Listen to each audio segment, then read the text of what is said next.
Hello and good morning from the In-Wheel Time Car Talk Show. A couple of minutes ahead of the actual show start because Mr. Mars, as though they're fiddling with something that he asked double us. checking. Yeah. What? He's double checking What's he double checking? the sound, the audio. Oh. Well, we moved in, so he wants to make sure everything's just right. Yes, of course.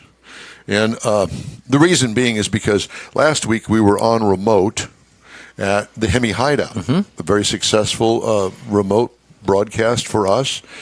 Great event out there. It was a open house, but there were, 150 Corvettes? They were lined up out of the gate, Yeah. down the street. 150 Corvettes, I don't know, a dozen Vipers, general purpose hot rods, let me put it that way, the ones that you could buy from the showroom. And so we had a good time with all of that, talked to lots of people out there, and John explained several of the wonderful things that he has highlighted there in the Hemi Hideout. And I have to tell you that if you ever get an opportunity to go out there, be sure and go out to the Hemi Hideout. Take a tour or go to one of their open houses. And I understand that they're going to have another open house this month, and I think in the middle of the month, but I'm not sure. Go to HemiHideout.com, and that will tell you what they've got going on. It's $10 a head, and that money is matched by John for local charities in the Brookshire area. Yeah, he's got a variety of those. Absolutely. Yeah, so it's all the money goes to a good cause. So at any rate, we have the In-Wheel Time Car Show coming your way here in about 20 seconds or so, and we're waiting for the clock to tick onto that. And I'd like to say hello to those watching and listening in Toulouse, France this morning. Thank you for joining us. Namely, what time is it over there? It's 7 hours ahead where she is. Oh, so it's beer 30. Here we go. Welcome to the award-winning In-Wheel Time Car Talk Show. Just ahead, we're going to talk to Chris Peache. He's the CEO and founder of Smarter AI about autonomous vehicles. You'll hear my thoughts on driving the new 2024 Mazda CX-50. Pricing in particulars are coming your way on that. Mr. Mars has this week's events calendar. It's just ahead on the In-Wheel Time Car Talk Show. Along with Mike Out of This World Mars, we always need more Jeff Zekin. I'm Don Armstrong. Thanks so much for joining us today. I was telling everybody just before the show started this morning that we were at the Hemi Hideout. So what that means is that we pick up all of this and we haul it in the In-Wheel Time car hauler. Well, actually, donkey hauler. The donkey hauler. And then we have to bring it all back, and then we have to set it up. So the setup occurred beginning 2 hours ago, and we're still working on making sure that everything works. It's got to work. Because it's always a tap dance around here when it comes to tearing things down and reinstalling it. And we all have 2 left feet.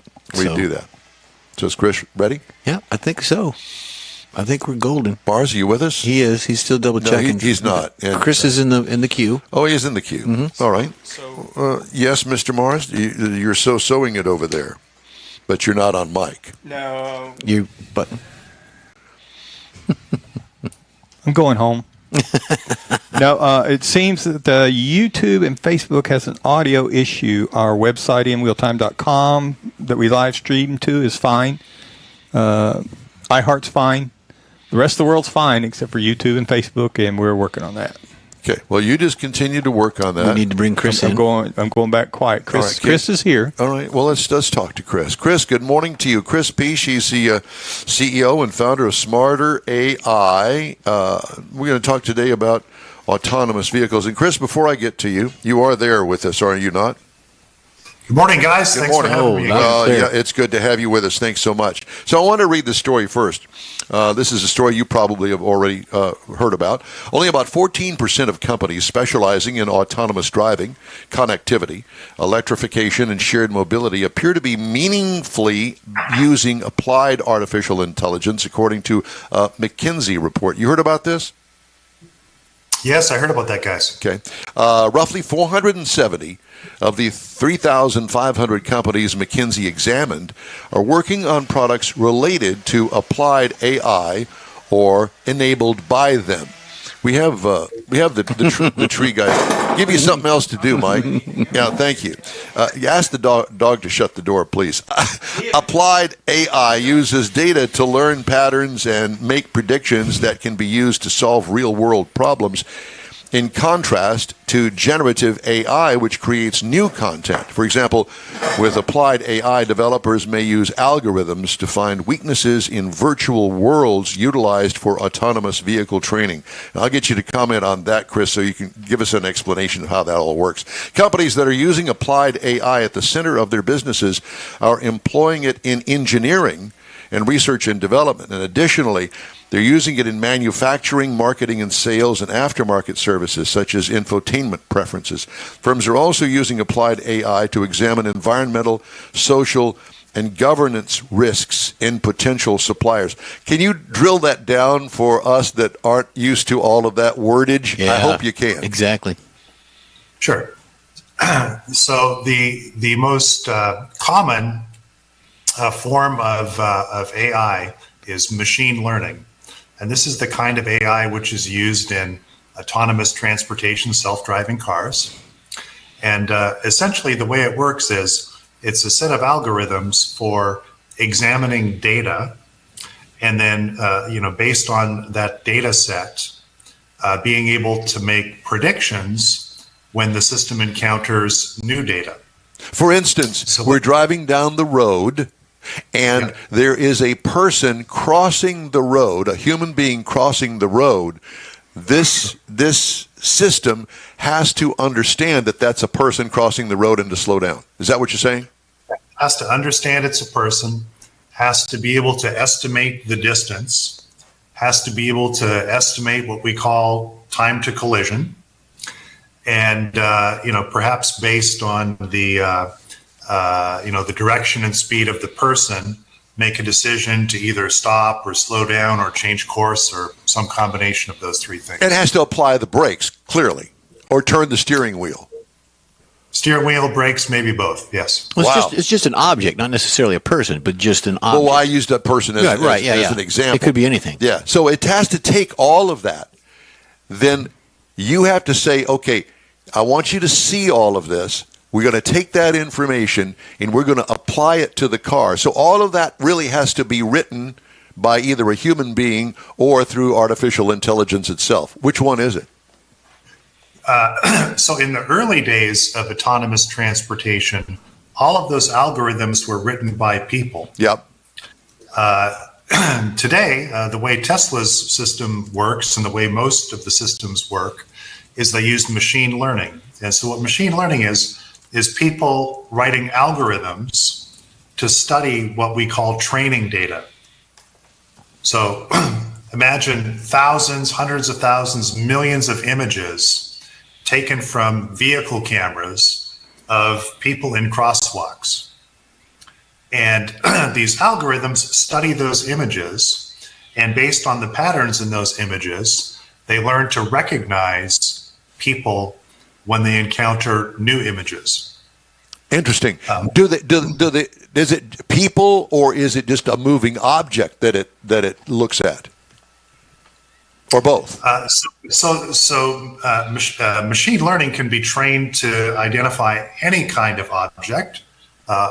In the context of transportation, the most common is other cars, but machine learning systems can also be trained to read traffic signs, traffic lights, to identify people, bicycles, potholes, any kind of obstruction or scenario that you might find on a street. So, like, for instance, a big boulder comes off the back of a dump truck and falls in the path of you. He doesn't know, but he's still in the picture. The dump truck is moving away from you, and now the boulder is down in front of where you're going to go.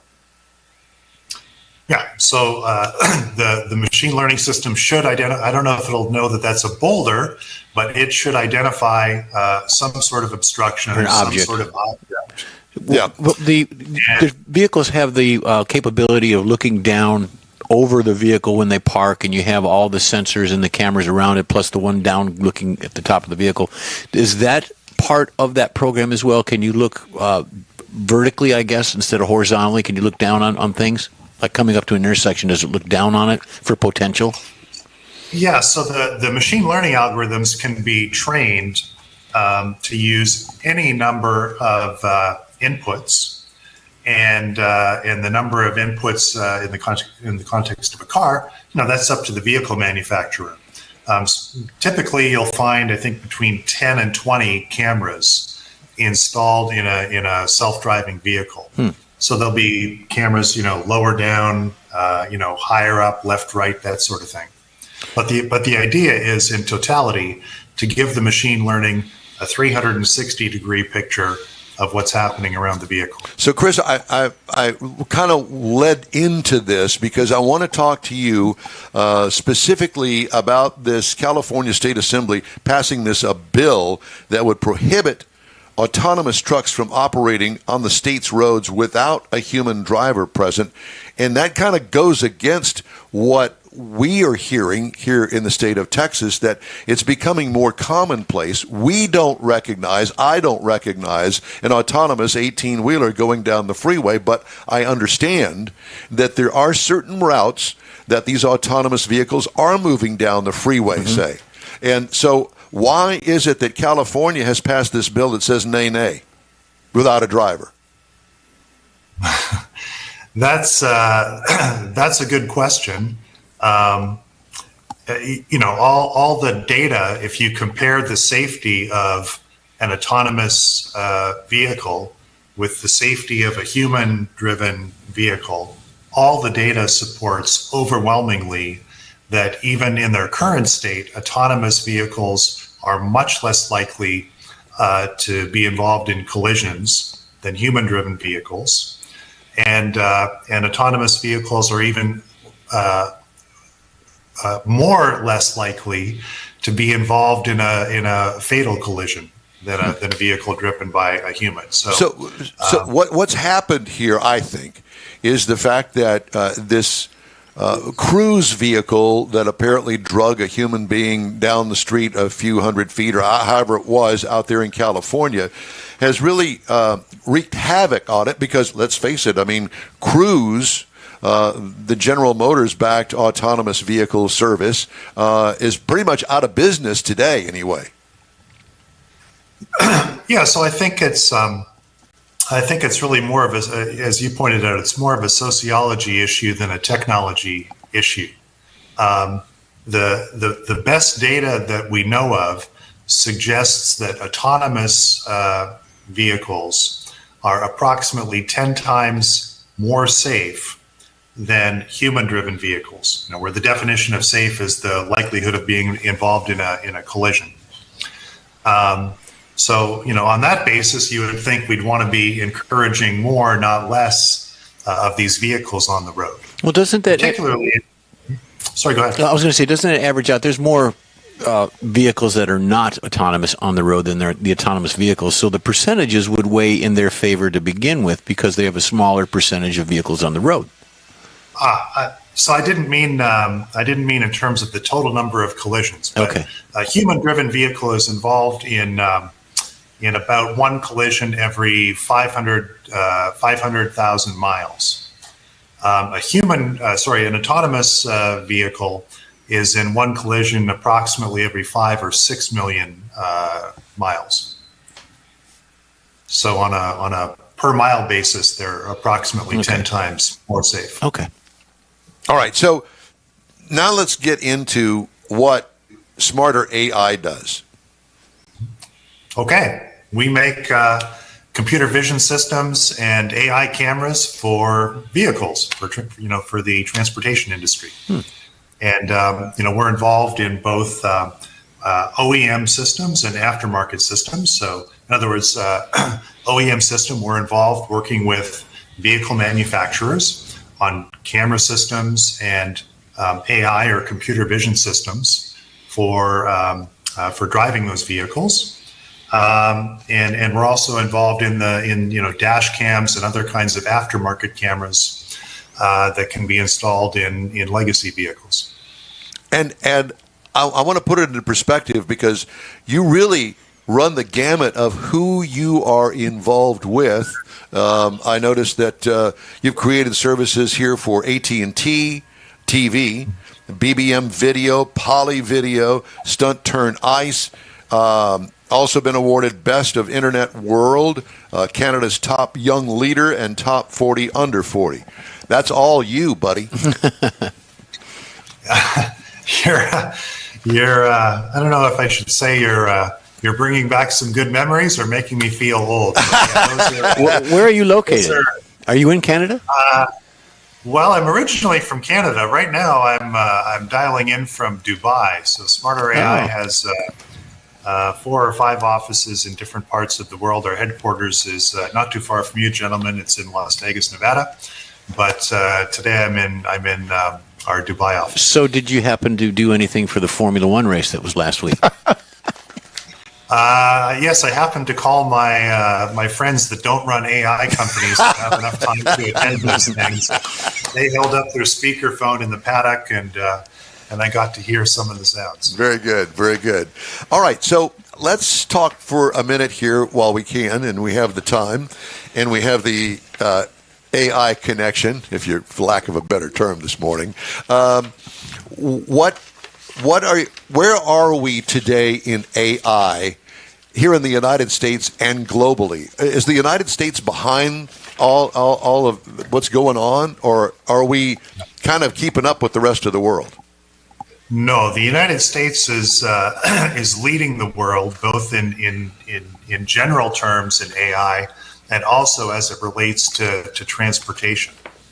So, starting from the chips, the majority of the chips that are used in AI-enabled devices are designed in the United States by companies like NVIDIA. Most of the software that's used for training the AI models is developed in the United States of America. And if we think about the transportation companies that are at the forefront in terms of deploying these technologies, so Tesla, Cruise, Waymo, these sorts of companies, these are all American companies. And where does Smarter AI hang with all of these other companies? So Smarter AI is an enablement software platform. So our software platform enables AI cameras. Yep. And as I mentioned earlier, our software platform sits inside both OEM camera systems, so the kinds of camera systems that are designed and built into vehicles in the factory. And our software platform is also available through aftermarket devices, the kinds of dash cams that either consumers or fleet operators would install into their cars and trucks. Are your phones ringing off the hook over there? We're busy, yes. To say the least, because with now connected with the auto manufacturers, I'm going, this guy, you're at the cutting edge of what everybody seems to want these days. Yeah, and in fact, it's interesting that you mentioned about long haul trucks on the roads in Texas. One of the partners that we're working with is involved in the. One of our partners is one of the leading manufacturers of long haul trucks in the world. Well, that speaks volumes, and I assume that the success is overwhelmingly good. So far, so good. We're in about the third inning. We're probably in the third or fourth inning, but so far, so good. I got you. And by that, you mean years? How many years have you been involved in this with these particular sources here, like in the state of Texas? So I founded Smarter AI 5 years ago. Yep.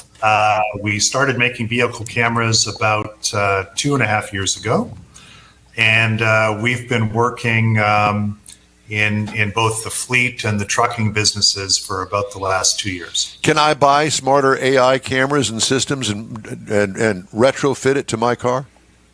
Absolutely. We've got aftermarket dash cams that come in all shapes and sizes, so you can buy one for your car, your medium-sized or your heavy commercial vehicle. So the question there is it called Smarter AI Vision, or is that what it is?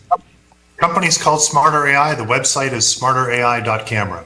I love it. So you're in Dubai, so that means there's more activity in Dubai or different parts of the world than there are in the United States, or are you just there for AI business? Yeah, we just have an office here that supports what we call the EMEA region, so Europe, Middle East, and Africa. We've got customers in all three of those places, and Dubai is sort of centrally located among the three. So it works in terms of being in the same time zone for support and also being able to make on-site visits. Well, Chris, anytime that you want to, spend an entire morning here on the In-Wheel Time Car Talk Show, you just give us a shout and we'll have you on. We'll set aside 3 hours for it. Because, I could talk to you for the entire morning. I'd love to do that, but I'm waiting for a studio invite. Oh, anytime. What time is it where you're at? It's about 6 p.m., shortly after 6 p.m. All right, go get some dinner. It's a pleasure talking to you, Chris, and you stay in touch with us here. Thanks for having me again, guys. Thank you.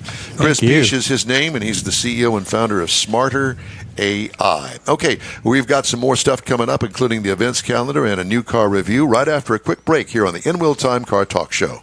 Pro-Am Auto Accessories has been serving Houston's auto enthusiasts since 1984, providing world-class products for sports cars, European sedans, and American muscle. Pro-Am is known as the place to go to find exclusive and hard-to-find parts and accessories.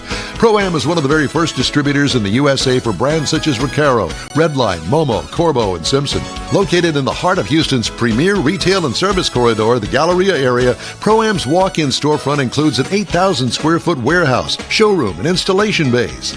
Pro-Am not only sells parts and accessories, but also offers installation and service. Pro-Am is now reaching a worldwide audience through Pro-Am.com, taking its local reputation to the rest of the world. At Pro-Am Auto, you'll be dealing with a small group of professionals who truly want to help you with your automotive needs. If you don't see what you're looking for on the website, call and Pro-Am will lend you a hand. Pro-Am Auto, 6125 Richmond at Green Ridge in Houston's Galleria area. Call them at 713-781-7755.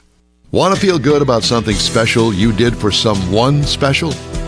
In-Wheel Time and the original Lupi Tortilla group of Tex-Mex restaurants have joined together to help a very worthy cause, God's Garage, a Christian-based 501c3 charity.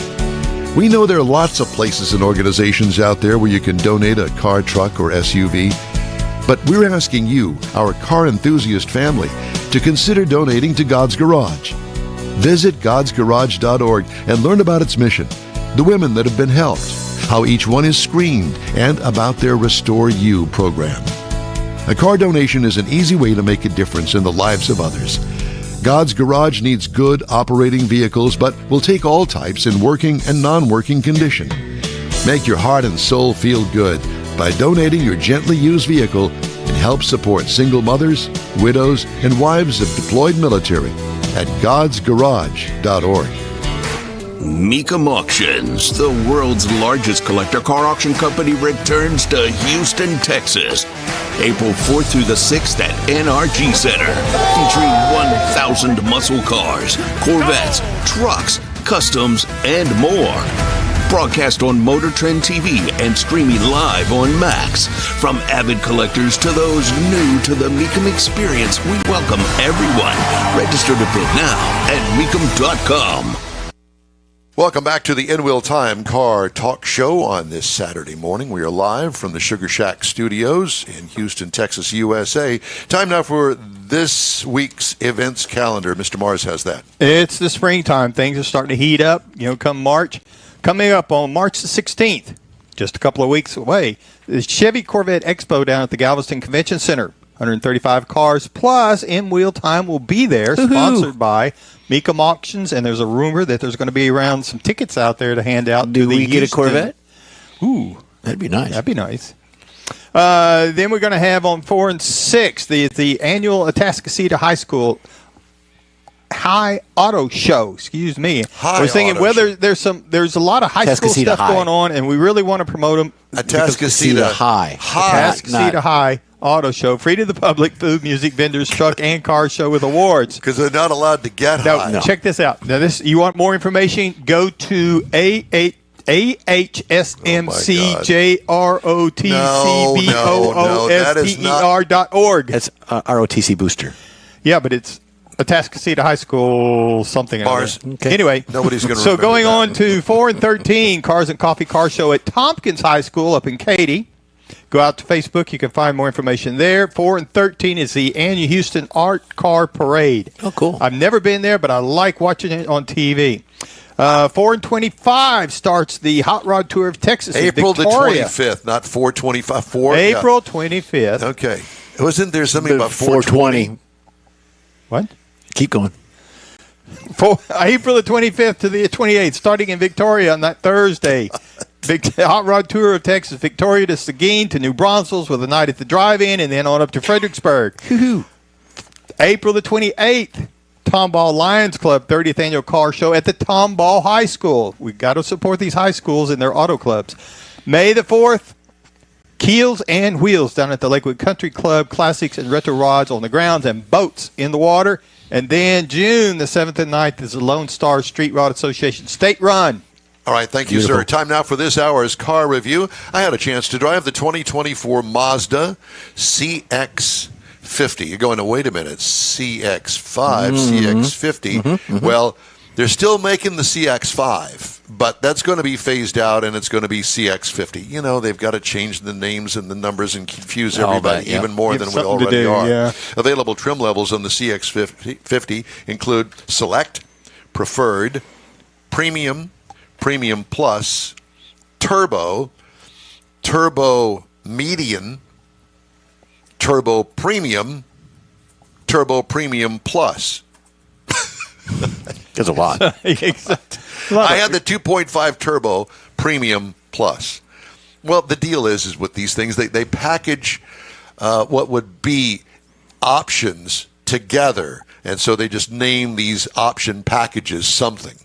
And it's way too confusing, and it's way too many of them. Anyway, it's a small SUV, has 5 passengers, including the driver. Exterior changes from last model year, all new for 2023. It is, like I said, the counterpart to the CX-5. Exterior features, sharp design with not too overpowering or overbearing grille. You know, some of these car manufacturers now, the whole front end of the car is grille. Headlamps, proportionate with the front end. That includes brake duct cooling vents on the front. Looks good. Tail lights integrated under the rear hatch. More faux brake ducting above the rear bumper out the back end. What I liked about it, love the sporty look. What could use improvement? Nothing. I think that it's really a nice looking vehicle. Interior highlights include an instrument cluster that has independent pod behind the steering wheel. So, in other words, the infotainment screen and the instrument cluster are two different things. Infotainment screen sits atop the center dash. Death knob controller Okay. for the infotainment screen. I'm sorry, it just doesn't work for me. Gotcha. And because now you've got to fiddle with a knob, look at the screen. Well, why don't I look at the screen and touch the screen? Just seems a whole lot easier and safer than having to mess with the knob. Gotcha. Yeah. That's why I call it the death knob.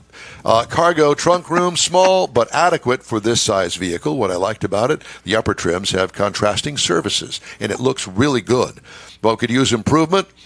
Hard to operate infotainment system. Wow. I've said that over and over again. Mazda, not that I am any guru when it comes to that sort of stuff. I figure I'm just a regular guy, and if it's not difficult for you, then so be it. Good for you. It's difficult for me. 2.5 liter with a turbo. Turns out 227 horsepower and 310 pound-feet of torque. And I will say this about Mazda. They've got great motors. Yeah. They really do. Got a lot of juice. Yep. A 6-speed automatic transmission, tow rating 3,500 pounds. Miles per gallon in the city, 23. On the highway, 29. I got 24.5 over 297.5 miles. What I liked about it, love the power. It matched well with the vehicle size, weight, and it gets pretty good gas mileage. What could use improvement? Nothing. Don't touch it. Ride and handling, sporty, but not too stiff. Base trim price, $43,300, so it's not cheap. That's the base trim price.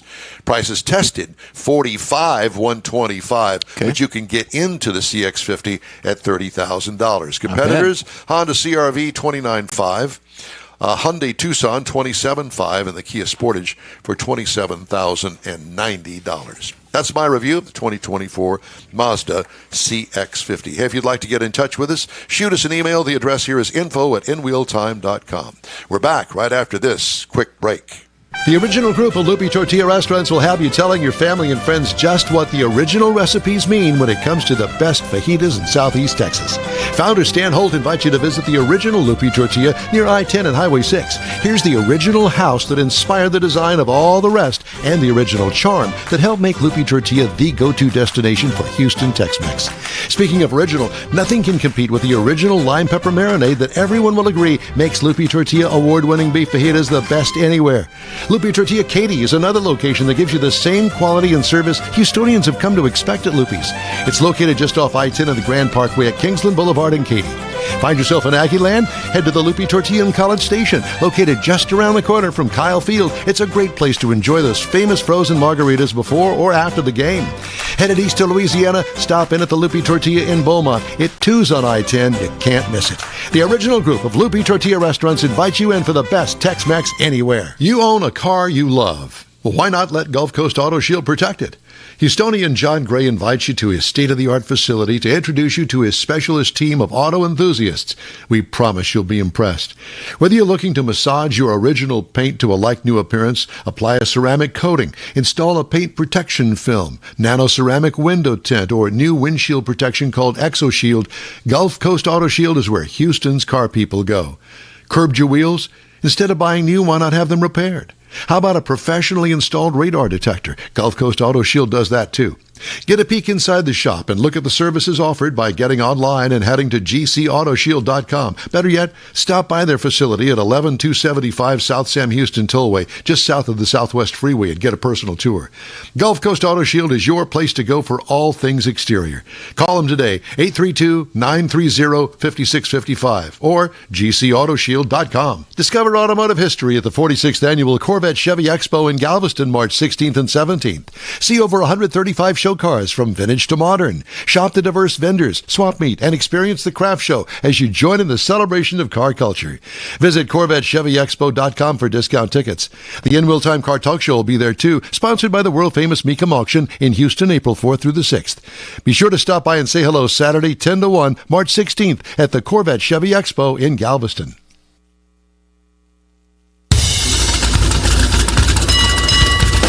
This is your favorite go-to spot in podcasting and live streaming. It's the In Wheel Time Car Talk Show. Just ahead, Consumer Reports' Alex Kniznik, I guess. Sure. With the top 10 cars of the year. And if he's not joining us, then I'll give them to you anyway because I got a cheat sheet. We'll also have Mr. Mars' version of This Week in Auto History, and we'll get you caught up on the stories making automotive news headlines. Howdy, along with Mike Out of This World Mars. And, as always, we need more Jeff Zekin. Our chief engineer, David Ainsley, is in bed this morning, feeling good. I'm Don Armstrong. Glad you could join us on this Saturday for our live show from the Sugar Shack Studios. Great show last weekend. We loved going out to the Hemi Hideout. We had a great time A lot out of there. fun. Yeah, made a lot of new friends out there, and I think they were going, who are these guys? I know. What are they doing up there on the stage And and the all set post up? office doing critters. some sort of car show kind of thing is that? Well, we're here. There you go. That's it. It was fun. A lot of fun. Good people. Okay. It's a good crowd. And Mr. Ainsley says he's not in bed.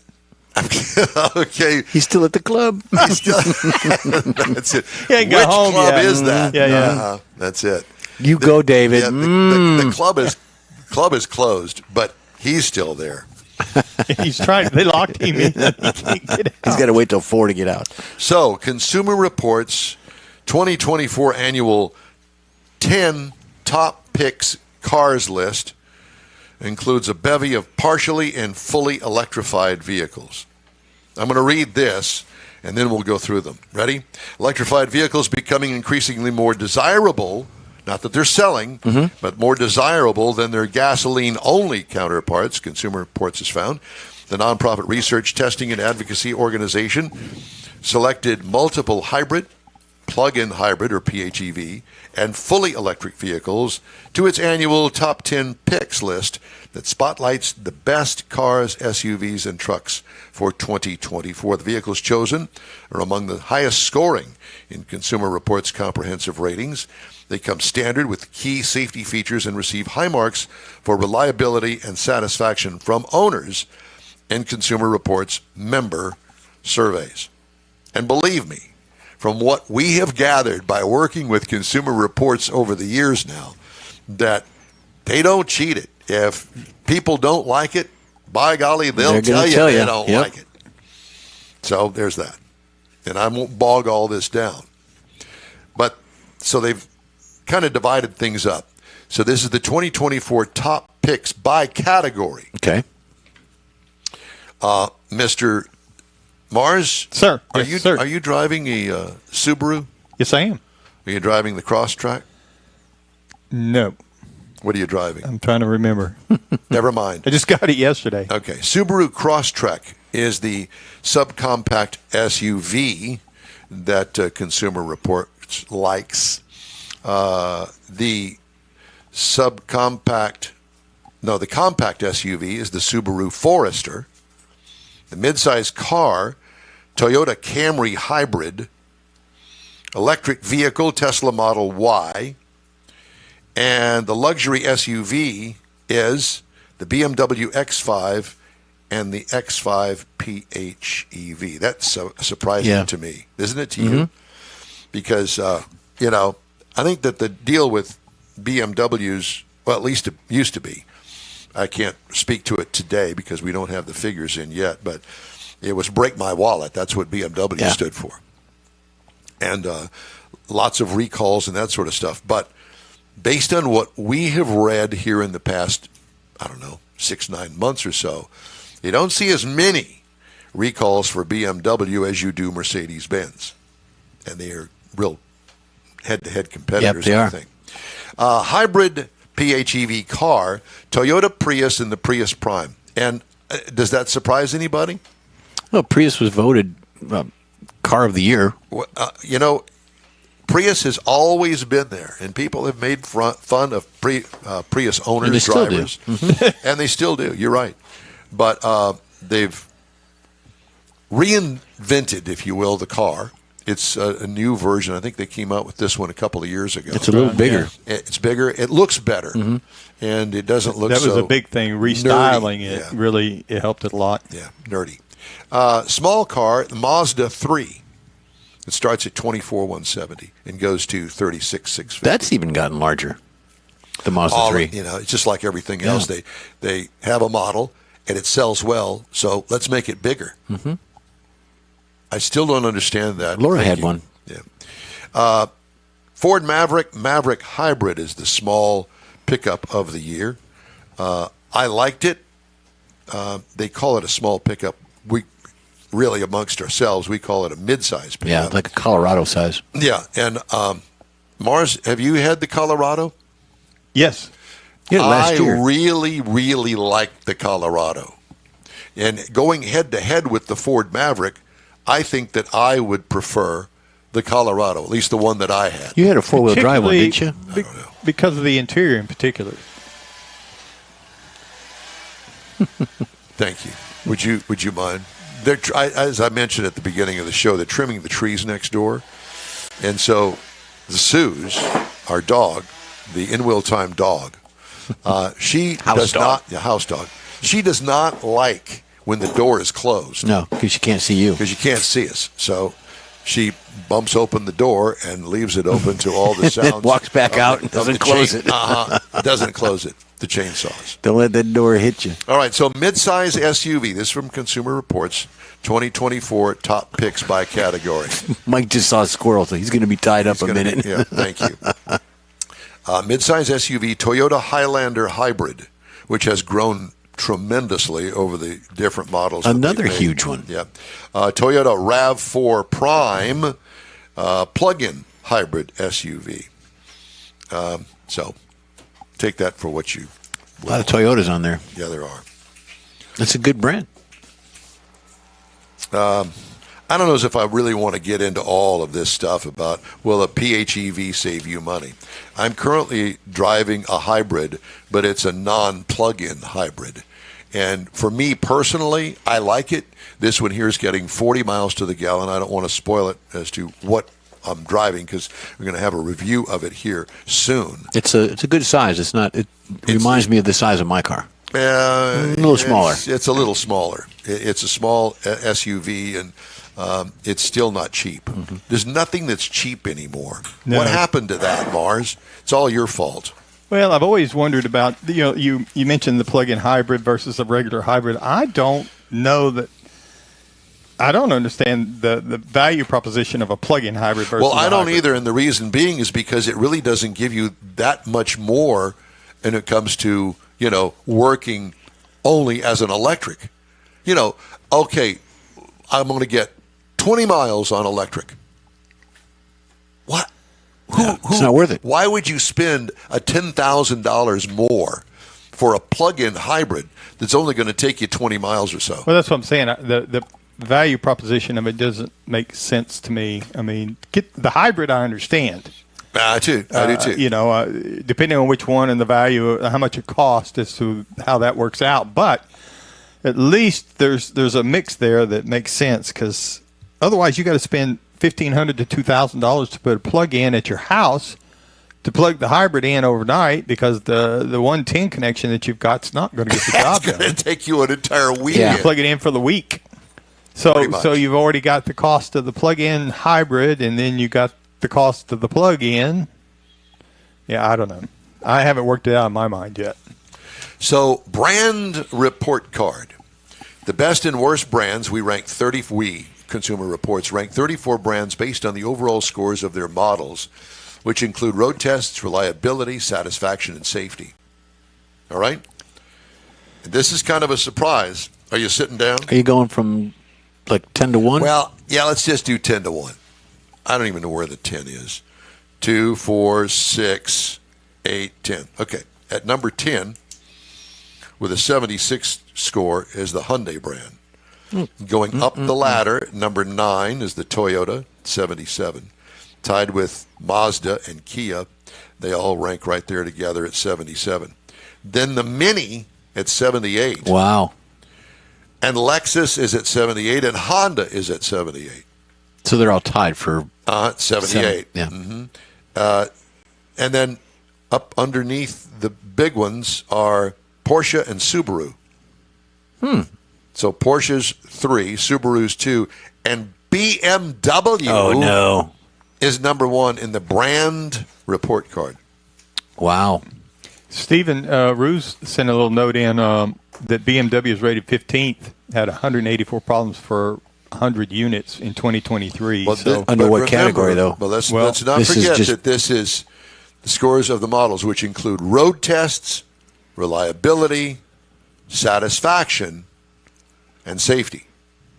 So, and this is an overall brand. right. Within a brand, BMW's got like a jillion. 100 different Well, models. that's true. And so they're taking I all think of this that. was in regard to the recall discussion a little bit earlier. Oh, but I for thought the- it kind of fit in there. Yeah. Yeah.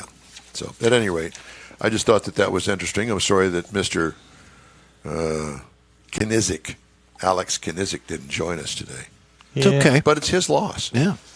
We still Could did the be report worldwide. anyway. But I'd much rather have him talk about Yeah. it than me. Because who am I? Yeah. No one listens to you anyways. No, ever. That's why he talks to himself. So somebody will listen. What?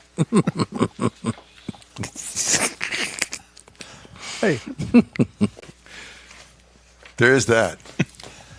it's the reason I talk to myself, and nobody else will listen. Did you notice that Mr. Mars was really in a frenzy this morning with the fact that he couldn't get things working the way that he wanted them to work? Now that they are, Now that they are, he's going to join in and have some smart-ass he's a little remarks. pussycat. I'm a much happier person now. Are you? Yes, I am. Yeah. And watch it. He's going to get home and go, nothing recorded. How am I going to make the podcast? No, we'll find that out after the show. I'm watching the gauge Yeah, we're right up watching the there. gauge We're right watching there. the gauge. Yeah, that's right. We got a meter.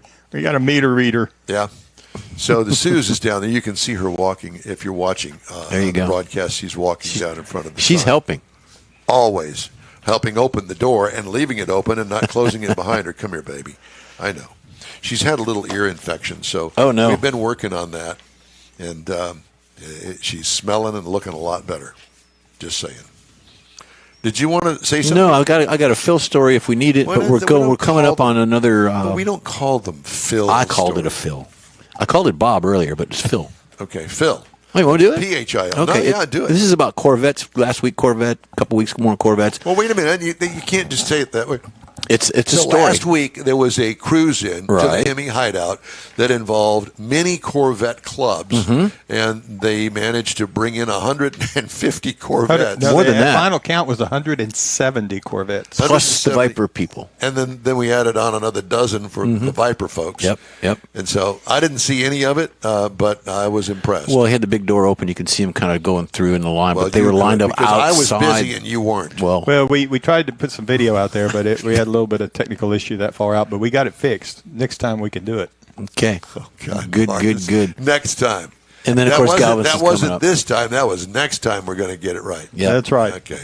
So this is about Corvettes. A tractor trailer full of brand new Corvettes worth over $1.25 million was stolen by an ex-convict looking for a ride home in Arizona a couple of weeks ago. Mars? 23-year-old Isaiah Walker wasn't of Lawton, Oklahoma, was booked on a particular Thursday on multiple felony charges for the alleged theft. Charges include robbery, 11 counts of theft of means of transportation, and felony theft, Mike.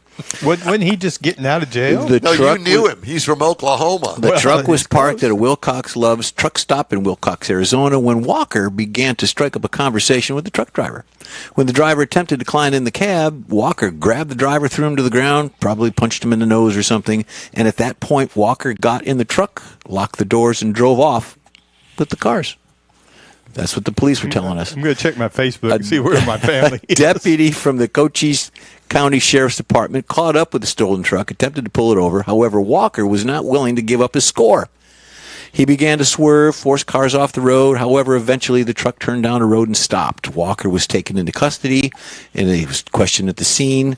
He read his Miranda rights. Now, you've had those read to you before, Mike. He admitted to stealing the truck, but claimed that the 10 Corvettes that were on board had nothing to do with it. He stated that he just got released from prison and needed a ride home. The stolen vehicle the vehicles were safely recovered without any damage and released to the drivers so they could continue to be delivered. For Walker is the good news. He is not going to need to worry about a ride home again, thanks to the fresh batch of felony charges for the future owners of these Corvettes. Good news, they were all delivered on time. So there you go. And now they have a story before they were even sold. Yeah, my car Guess was what? stolen before I even got it. By a convict. That needed a ride. Cool. That's a great story. Mm-hmm. Mr. Mars, I think we're going to take a quick break here. And when we come back, we can do This Week in Auto History, and I've got lots of recalls and news to tell you about. Okay. You good with that, Mr. Mars? Works for me. The In Wheel Time Car Talk Show is available 24/7 through the iHeartRadio app. Just look for In Wheel Time Car Talk. We also video stream on Facebook, YouTube, and InWheelTime.com. Podcasts are available from your favorite podcast provider. The In Wheel Time Car Talk Show continues right after this quick break. Pro-Am Auto Accessories has been serving Houston's auto enthusiasts since 1984, providing world-class products for sports cars, European sedans, and American muscle. Pro-Am is known as the place to go to find exclusive and hard-to-find parts and accessories. Pro-Am is one of the very first distributors in the USA for brands such as Recaro, Redline, Momo, Corbo, and Simpson. Located in the heart of Houston's premier retail and service corridor, the Galleria area, Pro-Am's walk-in storefront includes an 8,000 square foot warehouse, showroom, and installation bays. Pro-Am not only sells parts and accessories, but also offers installation and service. Pro-Am is now reaching a worldwide audience through Pro-Am.com, taking its local reputation to the rest of the world. At Pro-Am Auto, you'll be dealing with a small group of professionals who truly want to help you with your automotive needs. If you don't see what you're looking for on the website, call and Pro-Am will lend you a hand. Pro-Am Auto, 6125 Richmond at Green Ridge and Houston's Galleria area. Call them at 713-781-7755. Want to feel good about something special you did for someone special? In Wheel Time and the original Lupi Tortilla group of Tex-Mex restaurants have joined together to help a very worthy cause, God's Garage, a Christian-based 501c3 charity. We know there are lots of places and organizations out there where you can donate a car, truck, or SUV. But we're asking you, our car enthusiast family, to consider donating to God's Garage. Visit godsgarage.org and learn about its mission, the women that have been helped, how each one is screened, and about their Restore You program. A car donation is an easy way to make a difference in the lives of others. God's Garage needs good operating vehicles, but will take all types in working and non-working condition. Make your heart and soul feel good by donating your gently used vehicle and help support single mothers, widows, and wives of deployed military at godsgarage.org.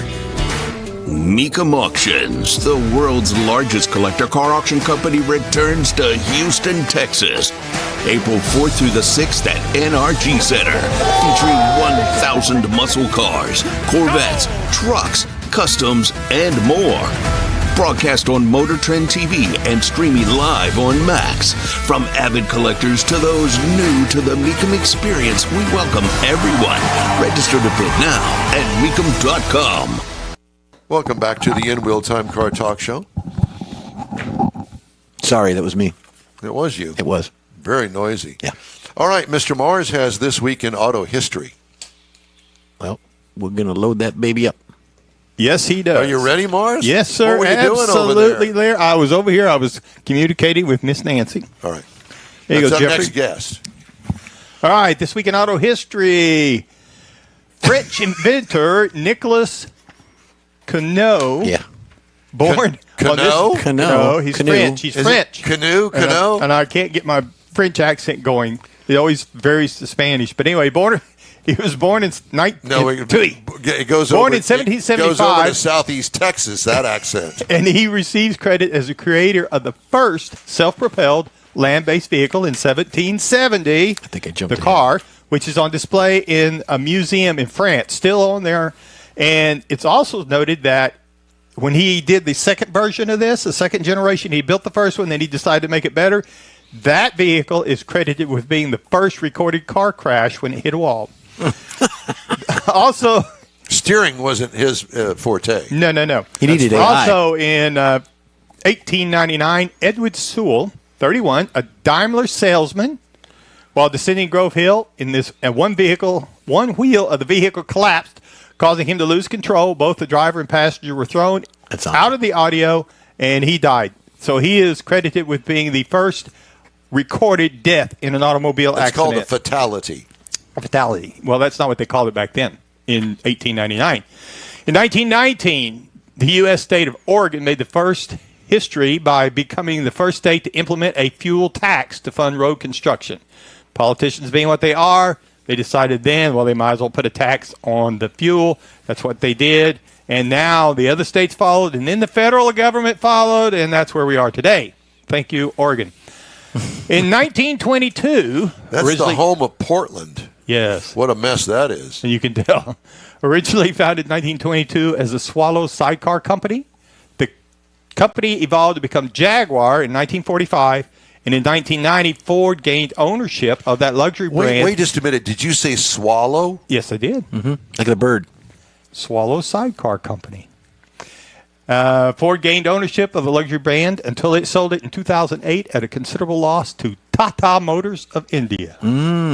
What does this mean? Ford does own Jaguar. It does not own Jaguar. Not now, but at the time, the whenever time. you did this in 1980, 1990, when Ford gained ownership. You know what? I think It's that, got I off. don't We think got that- off here, I think and that I he give you- doesn't need to do auto history.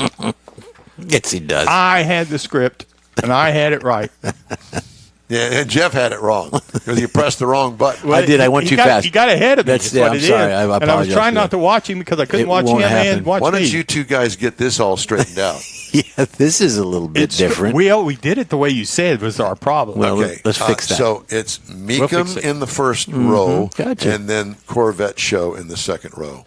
We're just try to tidy up. We're the talking house amongst here. yourselves. All right. General Motors said yesterday it's recalling 820,000 newer pickups in North America because tailgates could unlatch and open unexpectedly. The issue covers 2020 through 2024 model year trucks with power unlatching lift gates because water could leak into the exterior tailgate switch and cause a short circuit while parked.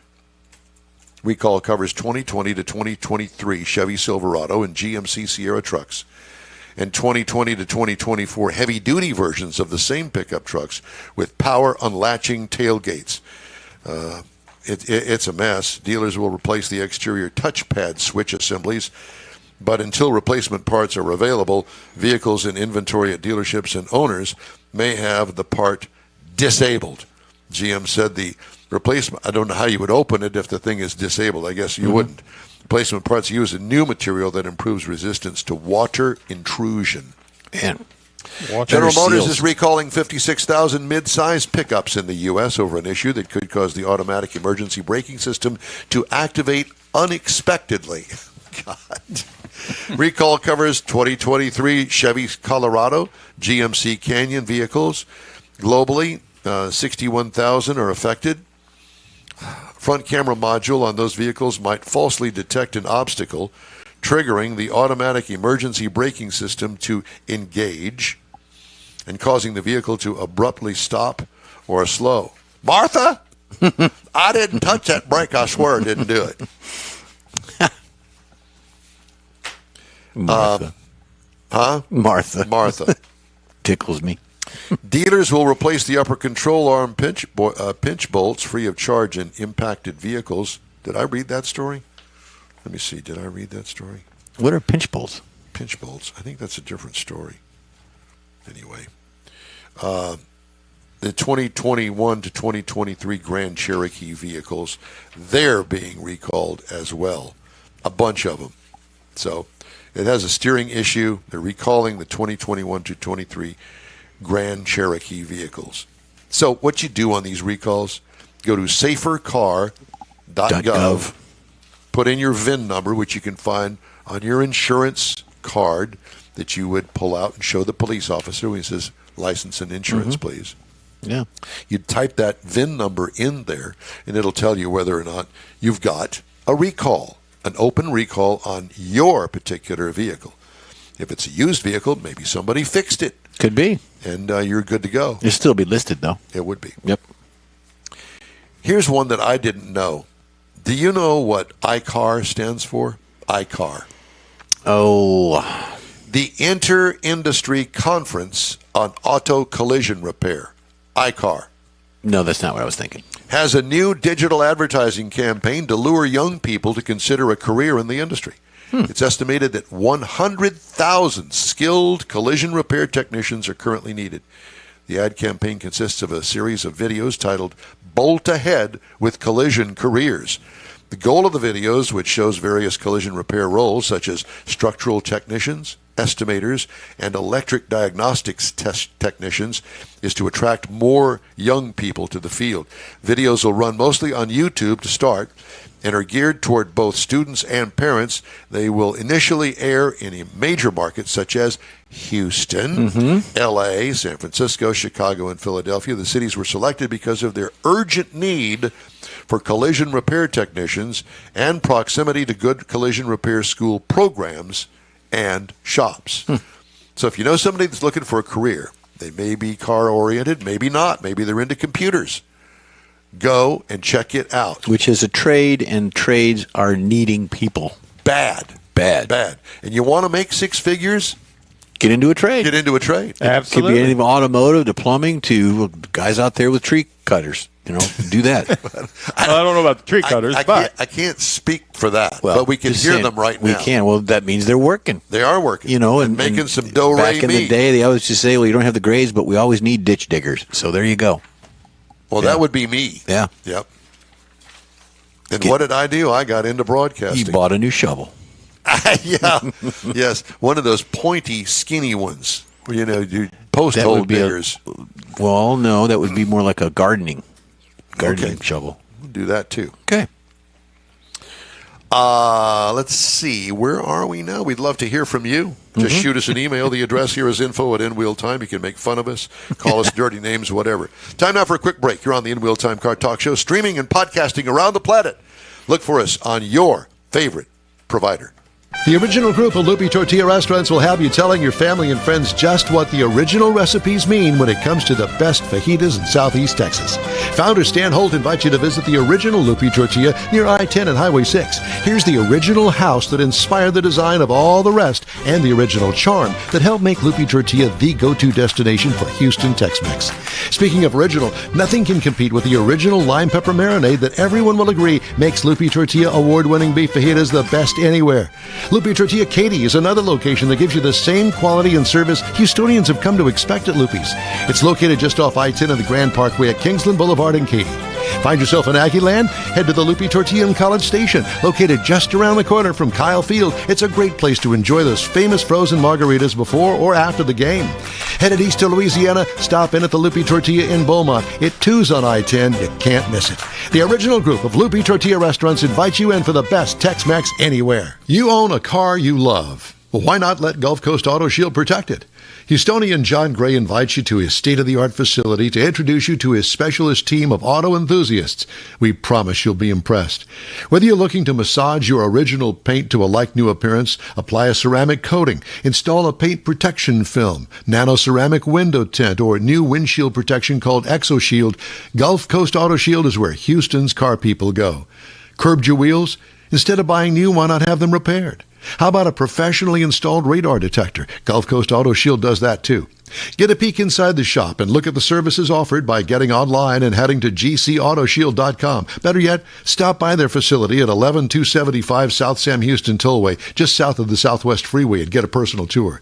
Gulf Coast Auto Shield is your place to go for all things exterior. Call them today, 832-930-5655 or gcautoshield.com.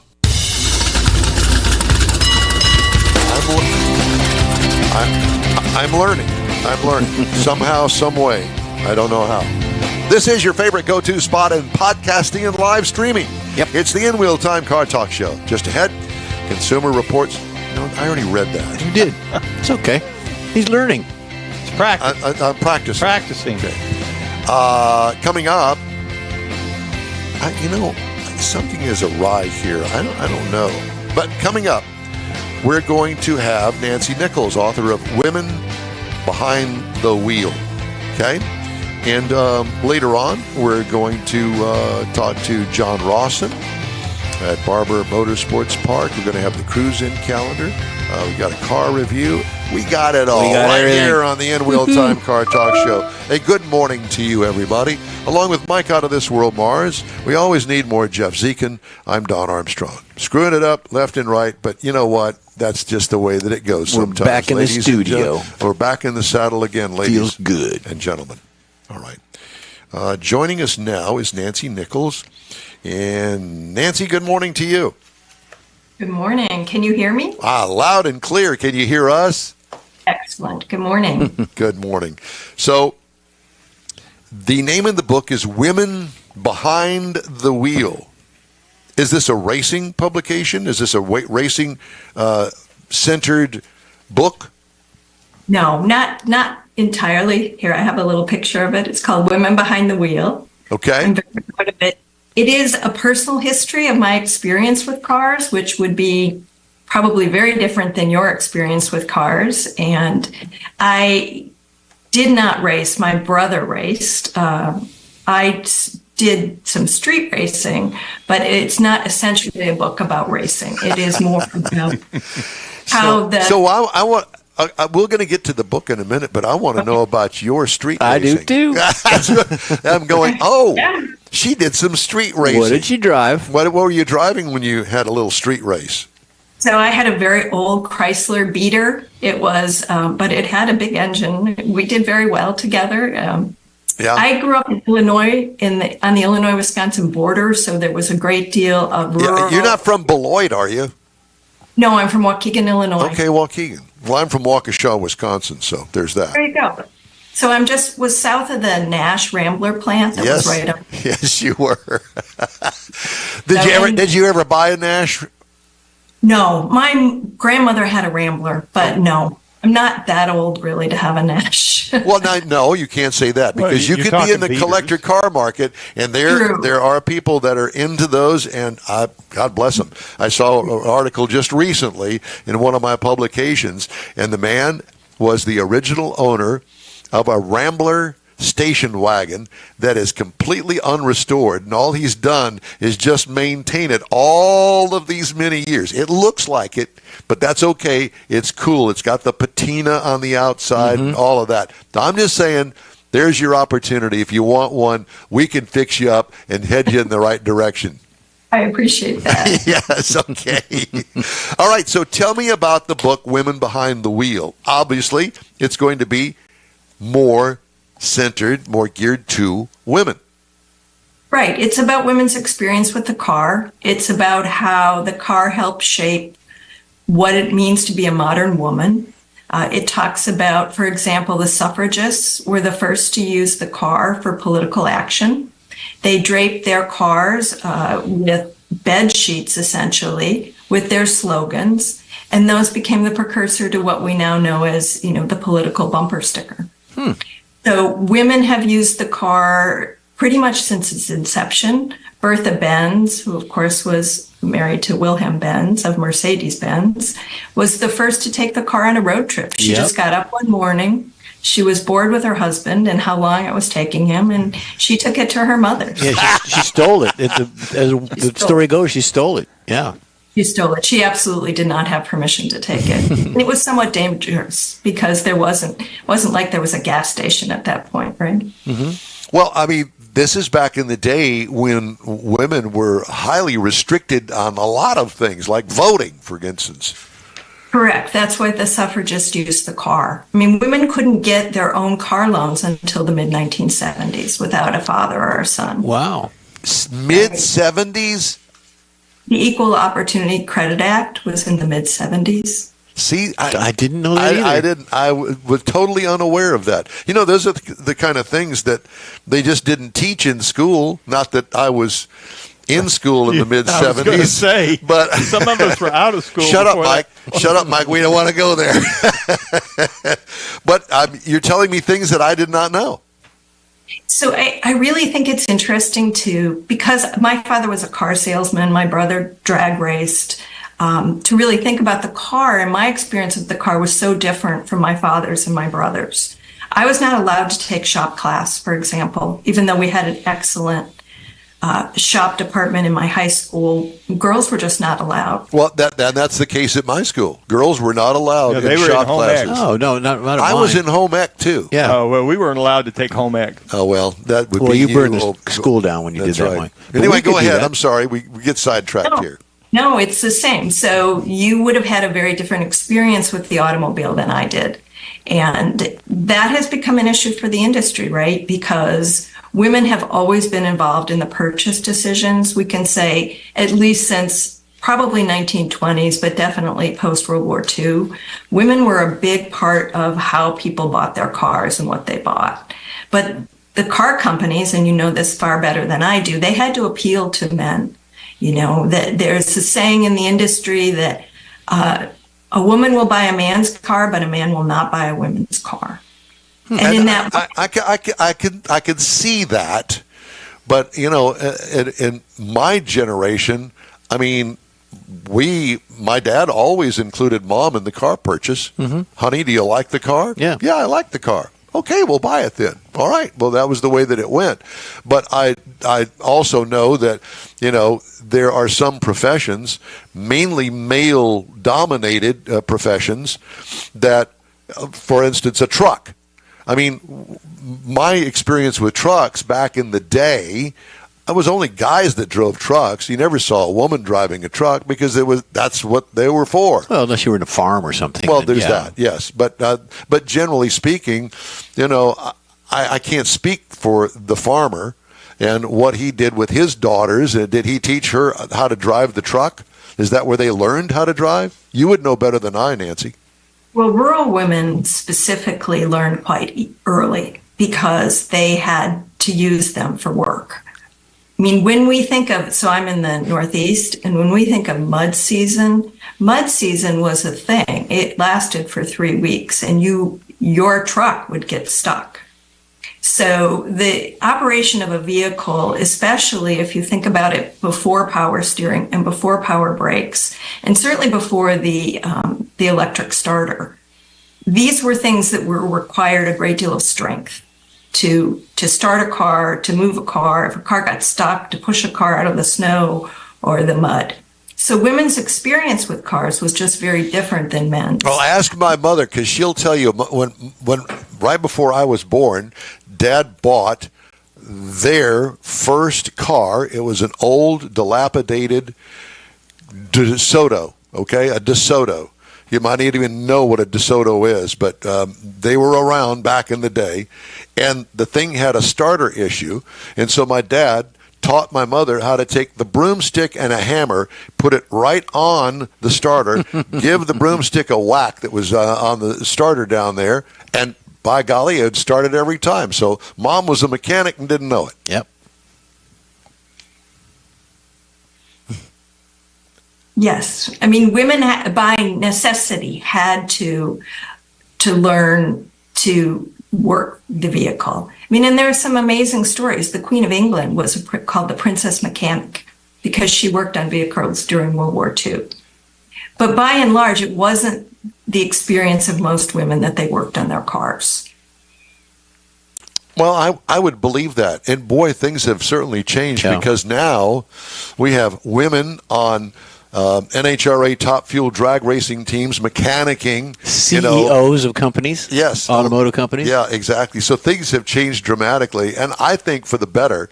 I'm a girl dad. I have 2 girls, and I've taught them everything that I knew about cars to a point that they could relate to. Katie's very good about maintaining her car, making sure that the oil gets changed and that sort of stuff. And I taught her how to drive a 5-speed manual transmission, which she still has that car today and drives it every day.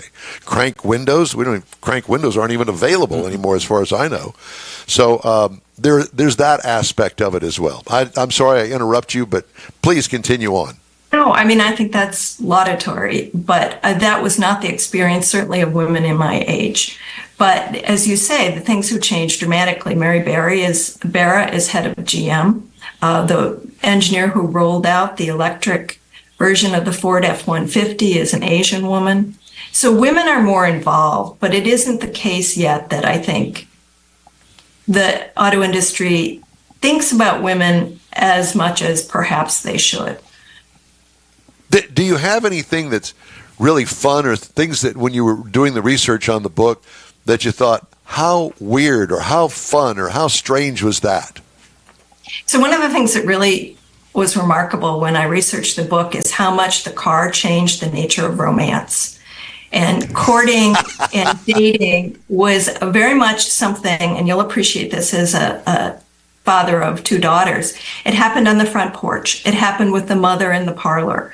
When you were romancing someone, the gentleman came to the female's house and was there, right? Yes. But when the car showed up, things changed dramatically. So it took romance from the front porch essentially to the back seat. And I say in the book, nothing except the birth control pill has done more for women's sexual liberation than the car.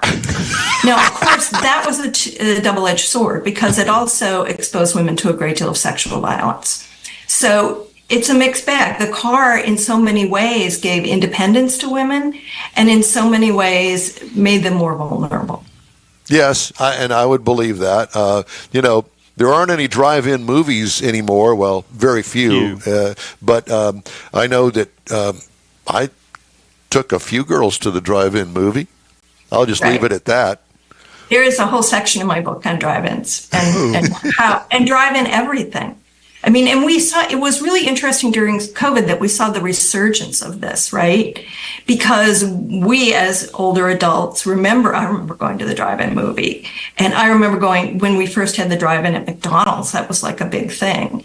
But then with COVID, we saw the resurgence of this, people parking their cars to see a movie. We had drive-through funerals. We had drive-through weddings where there was, so it really brought us back. Yes, it certainly does. Matter of fact, Jeff and I and his wife and my girlfriend, we would go to our regular eating place on Friday that was closed.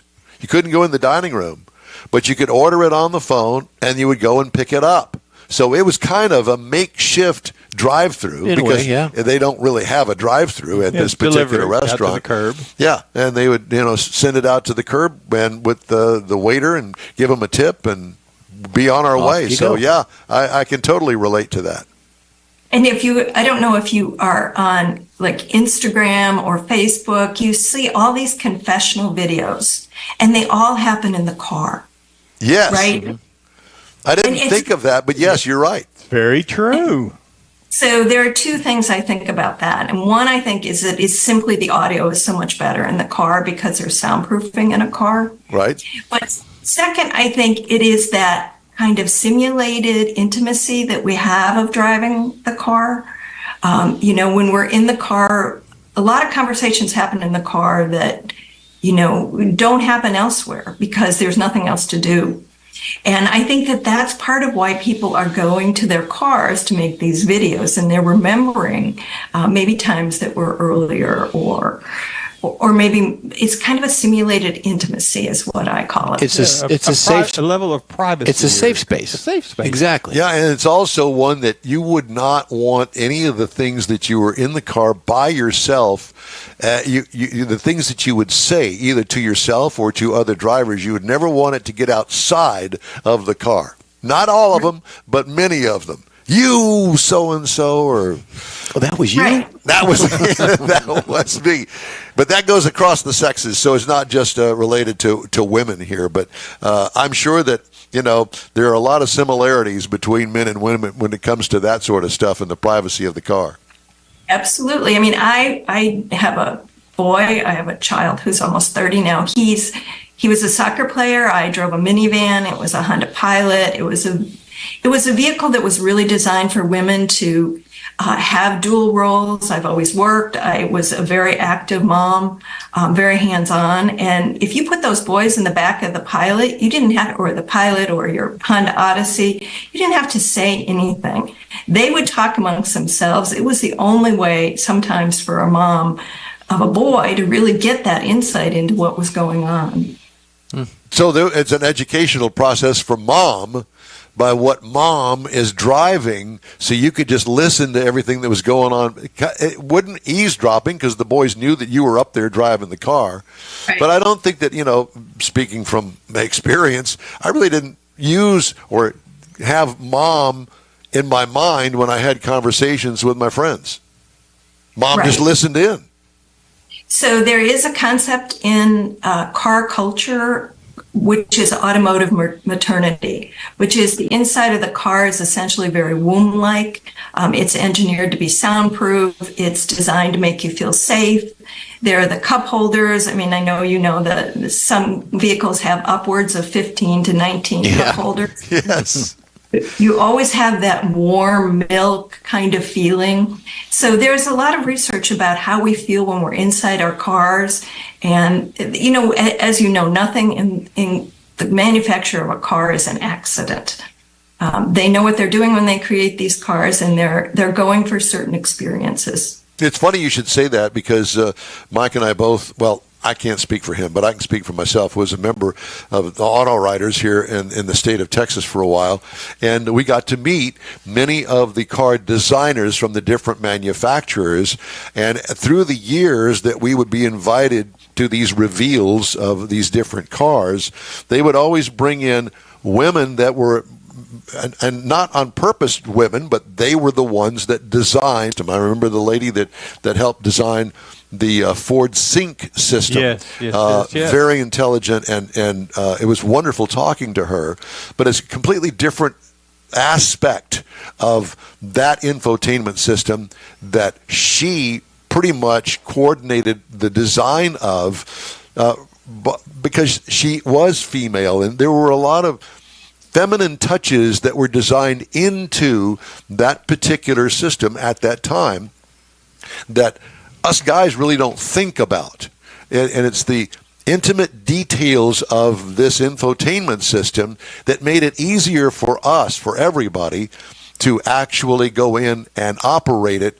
And she was the one that designed it. Of course, there was a lot of input from a lot of people, but she was the one that ultimately made the final decision. So those kinds of things, and also in the design area, we met some interior design women that were really into automotive interiors, and very, very talented people. So I hear where you're coming from, and I thoroughly enjoy it, being a dad. So there's a long history of this. There were women, about 8 women were brought on by Harley Earl at GM. They were called the Damsels in Design. Cool. And they were the first women to go in. They were from Pratt, which is a design school in New York City. They were allowed to go in and design the interiors of automobiles, specifically. Some of their concept cars were specifically for women. They're credited with the first seat belts, the first rear windshield wipers, and other things that are very common in cars now. It's interesting you should say that, because, excuse me for interrupting, but Mike, we've been to the Chrysler Museum when it existed. Yes. Down in the basement. They had a wonderful display down there, and one particular car down there was designed specifically for females, and it was called FEM, F-E-M-M-E. Oh, the Chrysler La Femme. I love it. Yes, it had. Actually, I think it's a Plymouth, the Plymouth La Femme. That is the car I want. Well, let me tell you something. If you could find one of those, buy it, because you'd be a rich woman. One of one. Yeah, absolutely. Exactly. But it had, the tissue dispenser, the mirrors, the record player, and all of these touches that were in it that a guy wouldn't even begin to think about. But it was clear. The makeup case in those cars fits into the back of the passenger side seat, and it's a keystone shape, and it has your initials in it, and you can slide it out. See, you've done your research on the same car. I hear you. I love that car. I love that car, and no, I can't afford it. Exactly. Well, I find this all very interesting, and it's great to talk to you. Women Behind the Wheel, and is it coming out this week? It is out March 4th, so here it is. Oh, Monday. So is it like on Amazon or? It's on Amazon. Very good. Yep. Yeah, by Pegasus Books. So if you're looking for a present, a gift, or even for yourself, I would encourage you, since you're listening to this car show, read. absolutely. Yeah. Women Behind the Wheel. Nancy Nichols, it's a pleasure, honor, and fun to talk to you. Thank you so much. Have a great day. You do the same. All right. It's the In Wheel Time Car Talk Show, and we're available 24/7 through the iHeartRadio app. Just look for In Wheel Time Car Talk. We also video stream our 3-hour weekly show on Facebook, YouTube, and InWheelTime.com. And podcasts from your favorite podcast provider are available as well. The In Wheel Time Car Talk Show continues right after this quick break. Oh, let's try that again.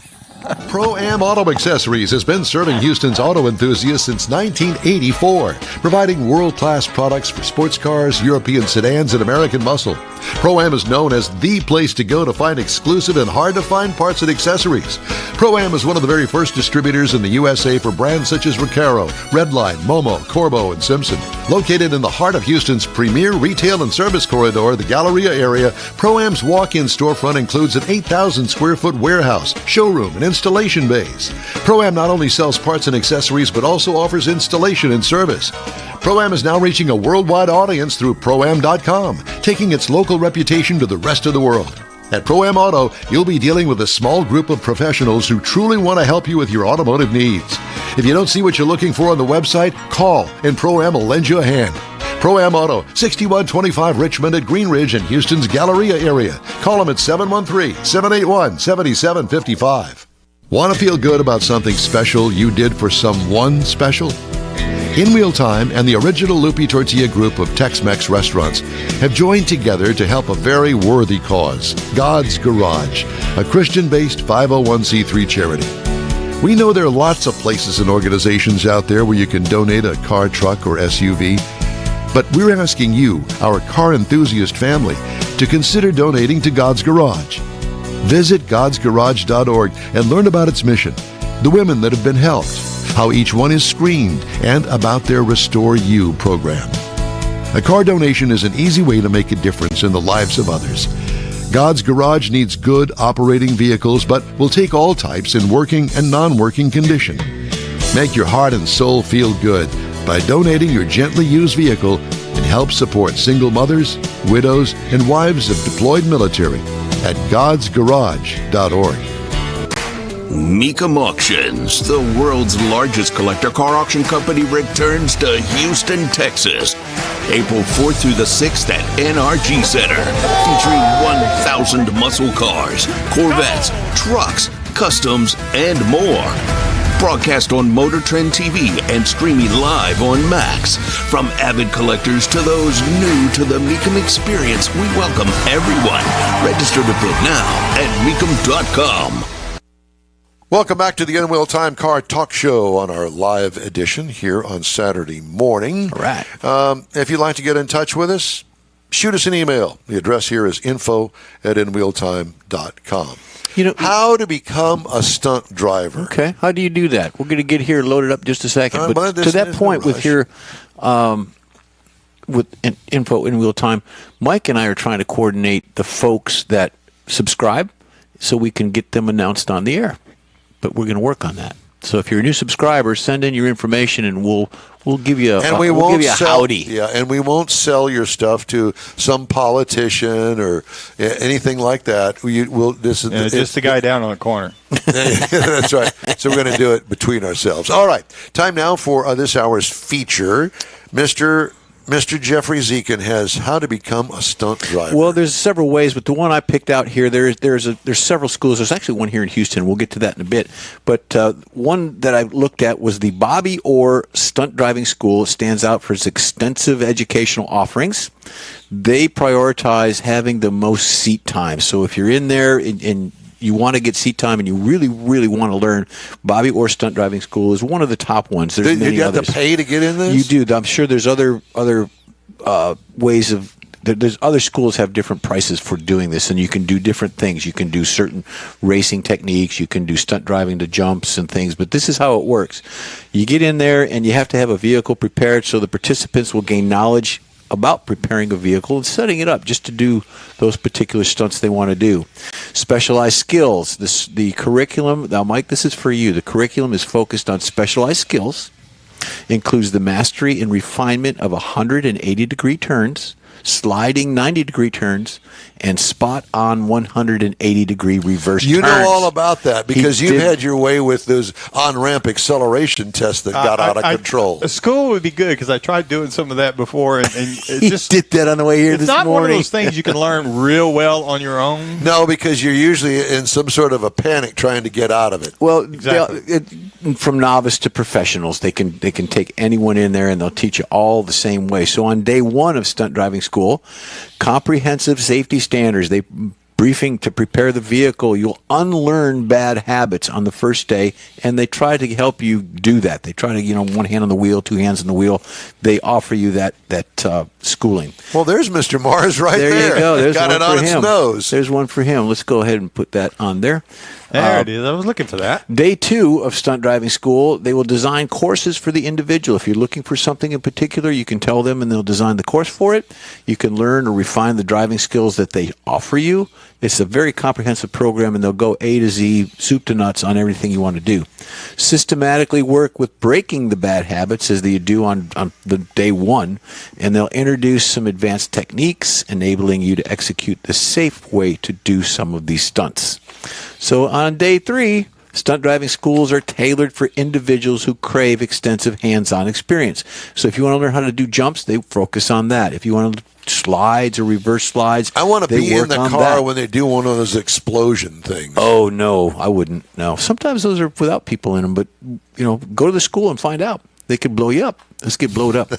After completing the initial course, then they'll get with the precision timing, and they'll look at what you want to do, and then they'll hone those techniques for the drifting techniques, both front wheel and rear wheel drive. So they'll give you a brief recap, and then they'll tell you whether you're worth going ahead and doing it if you want to get more. So some of the driving schools, and of course, John is probably at one right now with the Barber. Right, the Barber. But you've got Bondurant School of High Performance Driving in Chandler, Arizona. They do that. Skip Barber School in New Jersey and in Houston. They do that. Allenberg Racing Schools in Canada. Team O'Neill Rally School in Dalto, New Jersey, and of course the Bertel Ruse Racing School in Palm Beach and in Pocono. So any one of those, you can satisfy your need for speed, become a stunt driver, and someday you might be doing it. And it's for men and women, for novice and all that good stuff. Or get to know one of those stunt drivers out in Hollywood and go by word of mouth. Oh, Jeff Zekin with the Jeff Zekin Stunt Driving Academy. He sent me. Oh, okay. Well, we'll get you right in. He knows Mike Mars, so you're in. Yeah, exactly. Hey, today's In Will Time Car Talk Show is sponsored by the group of original Loopy Tortilla restaurants in Houston, Beaumont, and College Station, Gulf Coast Auto Shield, and Pro-Am Auto Accessories. We continue here on In Wheel Time right after this quick break. The original group of Loopy Tortilla restaurants will have you telling your family and friends just what the original recipes mean when it comes to the best fajitas in Southeast Texas. Founder Stan Holt invites you to visit the original Loopy Tortilla near I-10 and Highway 6. Here's the original house that inspired the design of all the rest and the original charm that helped make Loopy Tortilla the go-to destination for Houston Tex-Mex. Speaking of original, nothing can compete with the original lime pepper marinade that everyone will agree makes Loopy Tortilla award-winning beef fajitas the best anywhere. Loopy Tortilla Katy is another location that gives you the same quality and service Houstonians have come to expect at Loopy's. It's located just off I-10 and the Grand Parkway at Kingsland Boulevard in Katy. Find yourself in Aggieland? Head to the Loopy Tortilla in College Station, located just around the corner from Kyle Field. It's a great place to enjoy those famous frozen margaritas before or after the game. Headed east to Louisiana, stop in at the Loopy Tortilla in Beaumont. It too's on I-10. You can't miss it. The original group of Loopy Tortilla restaurants invites you in for the best Tex-Mex anywhere. You own a car you love. Well, why not let Gulf Coast Auto Shield protect it? Houstonian John Gray invites you to his state-of-the-art facility to introduce you to his specialist team of auto enthusiasts. We promise you'll be impressed. Whether you're looking to massage your original paint to a like-new appearance, apply a ceramic coating, install a paint protection film, nano-ceramic window tint, or new windshield protection called ExoShield, Gulf Coast Auto Shield is where Houston's car people go. Curbed your wheels? Instead of buying new, why not have them repaired? How about a professionally installed radar detector? Gulf Coast Auto Shield does that too. Get a peek inside the shop and look at the services offered by getting online and heading to gcautoshield.com. Better yet, stop by their facility at 11275 South Sam Houston Tollway, just south of the Southwest Freeway, and get a personal tour. Gulf Coast Auto Shield is your place to go for all things exterior. Call them today, 832-930-5655 or gcautoshield.com. Podcasting and streaming worldwide. It's the In Wheel Time Car Talk Show. Just ahead, we're going to talk to Pro-Am's John Rawson, who's at Barber Motorsports Park outside Birmingham, Alabama. Ooh-wee. Big race there. Jeff has this week's cruise-ins, and we'll also have the stories making automotive news headlines this week. Howdy, along with Mike Out of This World Mars. We always need more Jeff Zekin. I'm Don Armstrong. So glad that you could join us on our live broadcast here on Saturday morning. If you're listening on a podcast, thanks for doing that as well. We appreciate you. Now, going right over to Birmingham, Alabama, right outside of Birmingham. Yep, from Pro-Am Auto Accessories, it is John Rawson. Look at John. Look at John. Looking Hey, sharp. John. Hey, man. How's Can the y'all weather? see me? Yeah, we can see you just fine. So how are things in Birmingham? How's the weather in Birmingham today? Well, it's pretty damp and miserable, to be honest. Yesterday, it rained the entire day during practice. Oh, wow. So practice was pretty much a washout all day long. But So today, it's a little better. It's not actively raining. So But it's cold. what race is it that you are going to see there today? Well, we are competing in the World Racing League's second event of the 24 season here at Barber Motorsports Park. Today is an 8-hour endurance race, and tomorrow is a 7-hour endurance race. Wow. So it looks like we just went under yellow for something. You can see the cars going slower behind me here, it looks like. So They put them on caution so they could watch the show. maybe so. Yeah, maybe so. So what kind of cars are in the World Racing League? Okay, so these are endurance road racing cars. Most of them are all production-based cars. Some of them are factory-built race cars from BMW, Mercedes, Porsche 911s, Cayman GT4s. We've got the team we're driving with this weekend. We are running a V8 M3 BMW. It's about a 2012 model car. and it's a lot of fun. It has the paddle shift transmission in it and plenty of power, so it's a hoot. What's the top speed that you get on that? Because that's a road course. What's the top speed? Yeah, it's a road course. Here at this track, I think that car that we're driving will reach about 125, 130. Wow. The straights are not exceedingly long here. But like at Daytona, this same car will run 175. Oh, my. We run it at Daytona. Yeah. And you say it's got it's a paddle shifted automatic. How many speeds? It's a 7-speed. A 7 speeds. And, it's about 420 horsepower, I think. Actually, I think we have it dialed down a little bit for this race because of the classes that we're in. We're kind of competing in not the top class, but the second one down. What they call GP1. So now they race several classes in the same race, do they not? Right. Yeah. There's actually 5 classes out here today. The top class is called GTO. That's for basically the factory built race cars that you can get, like a GT4 car that you would see in IMSA or FIA racing. Really fancy stuff, big time teams and such. A lot of professional drivers actually come to these races for practice, essentially, in these cars. At Dakota race last December, we had several of the NASCAR drivers competing in this series so that they could get track time at COTA before the NASCAR races. But we've also got various classes based on power to weight. Our class, I think, is a 10-to-1 pounds to horsepower class. Then we've got a few that are below that are a little bit lighter weight, like Miatas and BMW 3 Series cars. There's one Corvette out here, Don. I know you're a Corvette guy, so there is one out here competing in the top class. One. That's great. That's the one that brought out the caution. That's the one that brought out the caution. Maybe. Yeah, that's it. It's broken down because of its electronics and bad seats, John. Weather. Yeah, exactly. That's it. Well, we don't have to worry about that because we got our new Carbo seats from Pro-Am Auto Accessories. John, I haven't seen him yet. It's been I haven't been over here to see it, but when the show's over, I'm going to go sit in it. Yeah, exactly. So, yeah, you need to let Don take you for a ride in it. Those no. Really glad we did those. Yeah, he won't go in a ride with me. He's scared. So I get scared. He does get scared. So now, are you actually going to drive this car that you work on? Yes. So we're actually I'm not working on it. I'm a driver this weekend only. So that's great. My team here consists of, there's 5 of us that are driving this car over the weekend. In fact, let me pan around here. I'll show you because our pit is right below me. So hold on one second. Let me flip this around. There you go. Okay. So the green tent there, we are racing with a group out of Florida called Open Throttle Racing. They've actually brought 5 cars and have 5 teams here this weekend. Wow. So there's a gaggle of drivers.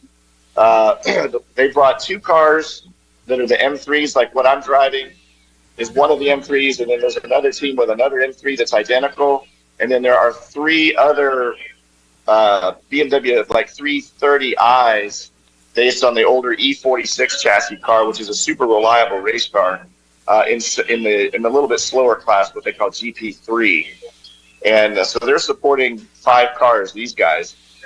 And my team that I've raced with for years and years, we basically rented one of those cars for this weekend. So I will be driving probably around noon to 1:30 or 2 o'clock, depending on how things go. I'm hoping that the weather improves significantly by then, but we'll just have to see. Is the track wet, John?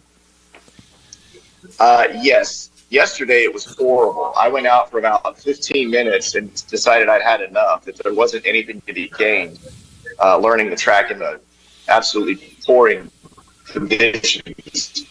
Well, but today it's at least not raining actively, but the track is slick still. So since my it's driver that's out there now, he reported initially that. I'm sorry. No, that's what I was going to ask you. If the car was on the track now. Yeah, it's out there right now. Let me see if I can find it. Looks like everybody's back up to speed again. They got the It's Corvette off bright the track. Let's see. I don't see him right John, now. John, while you're looking for it, I wanted to ask you: Yeah. are the BMWs, this team that you're renting the car from, are those BMWs? Do they go through these engines, or are the engines modified and then pretty much very reliable? They don't have to really rebuild them or something. Yeah, after the race? we basically keep the engine stock. There's our car right there. The blue one. The green one was bright green. Okay. Well, He's going to come back around left to right here in a second. But no, these BMWs are extremely reliable race cars as long as you keep them pretty close to stock. So the V8 car that we've got, it just has a tune actually to knock down the top speed and the highest horsepower. So it may only be putting out 370 horsepower right now. There he is. The green car. You see the green one? yes. That's you. Anyway, that's my teammate Neil. We have one guy from England that's driving with us, and that's him. We figured he would be best to start in the damp and wet conditions because that's what he's used to. Yeah, that's right. Either that or you're just trying to torture him. Comes to the United States to drive in the same weather So, he's got over there. They don't use rain tires when you've got Right. some moisture on the track. They're all slick tires. Well, no, none of these are slicks. Actually, the series rules require that we run a 200 treadwear street tire. So all these tires on the cars the whole weekend are actually street legal tires. They're kind of a softer compound, but they're developed to do this by all the tire companies. So Yokohama, Kumo, all these companies, they run these tires the entire weekend, whether it's raining or dry. Yeah, sticky compound when they get wet. What brand tire are you running on your car? This morning we have Continentals. So Continental has come out with a good tire that really works well in all conditions. So that's what we're going with today. We're expecting it to continue to get drier and drier and hopefully, faster and faster. So we'll just have to see. Continental Long Conti day. Contact. Yeah. So Yeah. when did this event start? Yesterday? The whole event, started yesterday. Was practice and qualifying all day. Today is the first race all day today. It ends at 5 o'clock this afternoon. And then tomorrow morning, the race begins at 8 a.m. and runs until 4. Wow. So we'll have two full days of racing, hopefully. So when you rent the car, and you need to come in There's for the Corvette. yeah. Well, they didn't wreck it after all. So when you rent the So car, John, when you rent the car, do you also have to supply fuel and tires for the car, or is that supplied for you? That's supplied for us. Those come with the rental agreement, I guess. I got you. So you're really, truly a driver. You're just there to drive. Arrive and drive, basically. Yeah, that's what they call it. So how many stops do you have to have for fuel and or tires? We won't have to change tires, hopefully, but we will have to fuel about every 90 minutes. Excuse me. So that's also kind of when we're intending to do our driver changes as well. So we'll stop for fuel after about an hour and a half, and then we'll have to do a driver change somewhere in the same time frame. Part of the strategy, I guess, is timing that stuff with yellow flag cautions and such like that, so that we can minimize our time off track during a hot session. So do you have somebody in the pits calling those shots, John? Yeah. We have the team owner of this outfit. His name is Mike Gorman. He is the boss running all that, but our team is the 5 of us are really experienced racers, and so we kind of run our own strategy for our own car. So we'll call the shots on when to pit and all of that for our own car. But if that person that Which makes is the way that, we've always done it. But. if that person makes the call to come into pit, will he eventually go on to drive? What do you mean? Yeah. Well, I mean, is it a driver that's making the call? Say you're driving the car and it's time to come in. Right. So one of the other drivers is going to take over the pit call to you. Correct. Yes, that's correct. Yes. Okay. And so yeah, but that's the way we've always done it. So in other words, everybody kind of takes a turn at calling the pit. That's correct. Gotcha. Yeah. Okay. They're just trying to. I'm just trying to understand how this works. If you don't have, a team leader, a boss, a chief mechanic, or something like that. So it's the drivers, and you all kind of rotate responsibilities for making the call to pit. Right. That's correct. That's how we do it. Okay. So there's 5 drivers for just that car that you have, and then there's 5 cars on the team. Yes. So there's Yes. a multitude of drivers down there. Well, not all the other teams have 5 drivers. We just sort of did it that way for us. The other team that's driving the other M3 like ours only has 3 drivers. So those guys are going to get more track time, per guy. But that's just the way it worked out. So with 5 guys, that means that you guys are going to be have seat time for your 90 minutes, probably twice during the race. Yes, more or less. More or less, yeah. Yeah. Okay, I got it. That's good seat time. Yeah, I mean, that's based on strategy as well too. So sometimes if somebody's doing really well and they're fast, and we want to leave them in, we'll leave them in for an extra amount of time just to get us further down the road. The 5 of us have been racing together for so long that it's not like we have to each do a precise amount of minutes, otherwise we get upset or anything. So it's just like, if we're doing good, leave the guy in, let him go a little bit longer. If a yellow flag comes out, we'll pit immediately and refuel the car and everything. So it's still a team. You still function as a team yeah, we're to still win. a team. Yeah. We're trying to get this done. I'm sorry, Mike. I'm getting over a cold, so I'm a little bit choppy today. So It's all right. Some heavy drinking tonight would cure that for tomorrow. Yeah, you look like I need a drink. Right? Yeah.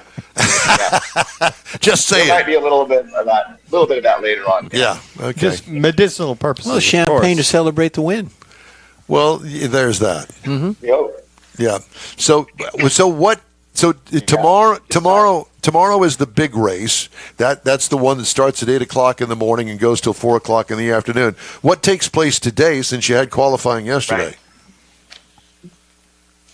No, today is an 8-hour race as well. So today's a big race and tomorrow's a big race. Okay. So right now, the cars on track right now are doing. We're 44 minutes into an 8-hour race right now. So it just started at 9:00. That was green flag, and so we're going to go. We're going to go another 7 hours and 15 minutes here today. So, John, you're in 7 hours and 15 minutes.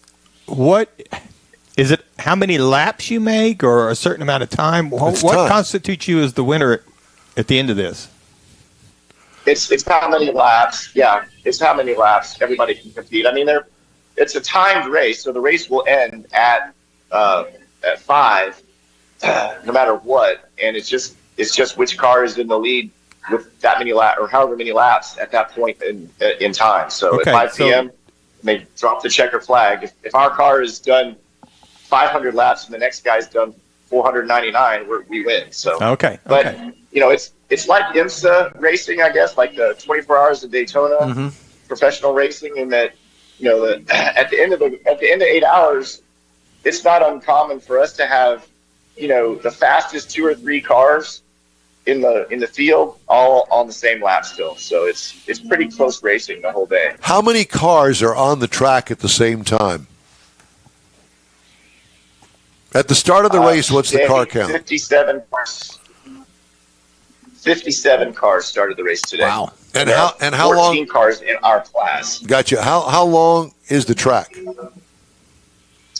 Honestly, that's a good question. I don't know. Barber, I think, is about 2.8 miles, 2.7 miles long. A lap around here for our car in the wet is taking about 2 minutes and 4 seconds. But in the dry, that time should be more like a minute 45. Yeah, about half of it, yeah. Because the cars behind you, if they come by, they don't look real bunched up or anything. No, they get spread out. It's a pretty good sized track. So 57 cars, and I'm sure we'll lose several during the day due to mechanical failures. There was one already that went off in the very beginning of the race, knocked his rear bumper off and stuff, but I think he's back out. But Do they people have to stop for repairs and all that kind of stuff. do they issue penalties or anything, or time penalties? Yes, they do. Okay. Yeah, this is a no contact series, so if you are involved in an incident like that, there'll be a review, and you'll either get docked. Typically, you'll get docked a lap or two for any kind of contact like that if they deem it was something that you caused or could have avoided. Gotcha. So they try to keep it as clean as possible. Well, we find it fascinating, and we wish we were there with you. Well, thanks. It's a lot of fun. I'm lucky to get to go do this. Yeah, no kidding. Well, next time, there's nothing wrong with an in-wheel time road trip over to Birmingham, Alabama. We can make that in a day. Sure, yeah. We could drive for you. Yeah, we'll do something. Yeah, hey. We could be your rah-rah crew. Yeah, that's it. We'll tear it up, that's for sure. Well, John, it's great to talk to you. Thank you so much for taking the time out of your day over there, and we appreciate you. Barber Motorsports Park is John Rawson and the Pro-Am Auto Accessory Shop here in Houston. Thank you, sir. We'll talk to you soon. Thank you. Y'all have a great day. You too. Appreciate it. Good, John. How fun. Yeah. Well, and I think that's the way to do it. I mean, he didn't have to tow his rig out there. He didn't have to worry about working rent a on car. it. Exactly. I didn't even know you could do that. Come on, Yeah, you Mars. can rent a Come car. on, Come on, man. Rent a Mars. race car. You. I've rented some cars that I turned into race cars. But Well, we I just never had a gentleman on that went to Europe and rented one. That's right. Yeah, Oh, yeah. it's called Yeah, that's right. Hertz, and he got out there and ripped it up. Hey, the In-Wheel Time Car Talk show is available 24/7 through the iHeartRadio app. Just look for In-Wheel Time Car Talk. We also video stream our 3-hour weekly show on Facebook, YouTube, and InWheelTime.com. And don't forget those podcasts from your favorite podcast provider. The In-Wheel Time Car Talk show continues right after this quick break. Pro-Am Auto Accessories has been serving Houston's auto enthusiasts since 1984, providing world-class products for sports cars, European sedans, and American muscle. Pro-Am is known as the place to go to find exclusive and hard-to-find parts and accessories. Pro-Am is one of the very first distributors in the USA for brands such as Recaro, Redline, Momo, Corbo, and Simpson. Located in the heart of Houston's premier retail and service corridor, the Galleria area, Pro-Am's walk-in storefront includes an 8,000-square-foot warehouse, showroom, and installation bays. Pro-Am not only sells parts and accessories, but also offers installation and service. Pro-Am is now reaching a worldwide audience through Pro-Am.com, taking its local reputation to the rest of the world. At Pro-Am Auto, you'll be dealing with a small group of professionals who truly want to help you with your automotive needs. If you don't see what you're looking for on the website, call and Pro-Am will lend you a hand. Pro-Am Auto, 6125 Richmond at Green Ridge in Houston's Galleria area. Call them at 713-781-7755. Want to feel good about something special you did for someone special? In-Wheel Time and the original Lupi Tortilla group of Tex-Mex restaurants have joined together to help a very worthy cause, God's Garage, a Christian-based 501c3 charity. We know there are lots of places and organizations out there where you can donate a car, truck, or SUV, but we're asking you, our car enthusiast family, to consider donating to God's Garage. Visit godsgarage.org and learn about its mission, the women that have been helped, how each one is screened, and about their Restore You program. A car donation is an easy way to make a difference in the lives of others. God's Garage needs good operating vehicles, but will take all types in working and non-working condition. Make your heart and soul feel good by donating your gently used vehicle and help support single mothers, widows, and wives of deployed military at godsgarage.org. Discover automotive history at the 46th Annual Corvette Chevy Expo in Galveston, March 16th and 17th. See over 135 show cars from vintage to modern. Shop the diverse vendors, swap meet, and experience the craft show as you join in the celebration of car culture. Visit CorvetteChevyExpo.com for discount tickets. The In-Wheel Time Car Talk Show will be there too, sponsored by the world-famous Mecum Auction in Houston, April 4th through the 6th. Be sure to stop by and say hello Saturday, 10 to 1, March 16th at the Corvette Chevy Expo in Galveston. It's the In-Wheel Time Car Talk Show, and we thank you so much for joining us today. And time now for the Cruise In calendar. Let me tell you something, man. There are tons. I was just going to say, man. you know, it's funny because there was a time that there were none. I've got today's and I've got tomorrow's, but I could have 5 pages for each day. Yeah, I know. But due to time, here we go. Going on right now from 10 a.m. to noon is the Chambers Creek Cruisin' Classic Car Show at 14940 Chambers Creek Drive in Willis, Texas. What you talking about, Willis? It worked. Another one from 10 to 2 today. Summer Creek High School Auto Tech Car Show. I don't know if Mike mentioned that before, but that's at the Summer Creek High School in Humble, Texas. Starting at noon this afternoon, you've got the Spring Cruise In at 22 Tumble in Houston, Texas. That's what it says. 22 Tumble. 22 Tumble. Okay. From noon today to 2, you got the Baytown Lions Club annual Gumbo Festival and Car Show. That's good. I know. So you can cruise over there and get you some gumbo. I know. I'm hungry right now. St. John's, the Evangelist Catholic Church. They're having that in Baytown, Texas. Again, today from 3 p.m. to 6, you got the second annual car show at our Spring Carnival in Brenham Woods Elementary School in Spring, Texas. And then for today, the last one I've got is 6:30. So it's not in Brenham. It's the Brenham Woods. It's Brenham Woods School in Spring. Thank you. I just want to make sure. Yeah. The Woodlands Cars and Coffee for a cruise in Woodlands, Texas. Now, tomorrow's a good one. You've got from 6:30 to 10:30 a.m. on Sunday, you've got the Woodlands Car and Coffee for a cruise. For a cause at Shop Market Street in the Woodlands, Texas. And then at 3 p.m., you got the weekly car meetup in Willis at where? Willis? What you talking about? Willis. Yep. We already did D&M True Value, Willis, Texas. Sundays at Freddy's in Houston. And then, of course, the big one tomorrow. What is it? It's Chrome and Coffee at the Avalon Diner in Stafford, Texas from 9 to 11. Come see me and say. There you go. U.S. dealers have mixed feelings about how the partnership between Hyundai Motor and Amazon will affect the car buying experience and whether it will move the industry toward a more Tesla-like sales model. In other words, there's no dealer. More than half of the auto dealers and retailers who expressed their opinions in an Automotive News survey view the plan negatively. Last November, Hyundai and Amazon announced plans to collaborate on an online vehicle retailing program that will allow shoppers to complete end-to-end car buying transactions on Amazon by the end of the current calendar year. Amazon also said it intends to extend the Hyundai car buying process to other brands. Retail giant said its goal is to transform the process into a click-to-buy shopping experience, eliminating the complexities and long hours involved in traditional car buying. All but a handful of dealers told Automotive News that the Amazon plan is certain to impact the way car sales are executed in the industry. Many dealers said they believe what Hyundai and Amazon are co-developing will lead to more of a direct-to-consumer sales model. Other respondents said the program will not be good for long-term customer service and will likely put pressure on dealer profit margins. The Biden administration on Thursday said it will investigate the national security risks posed by connected vehicles that use technology from China or other foreign adversaries. This from Automotive News.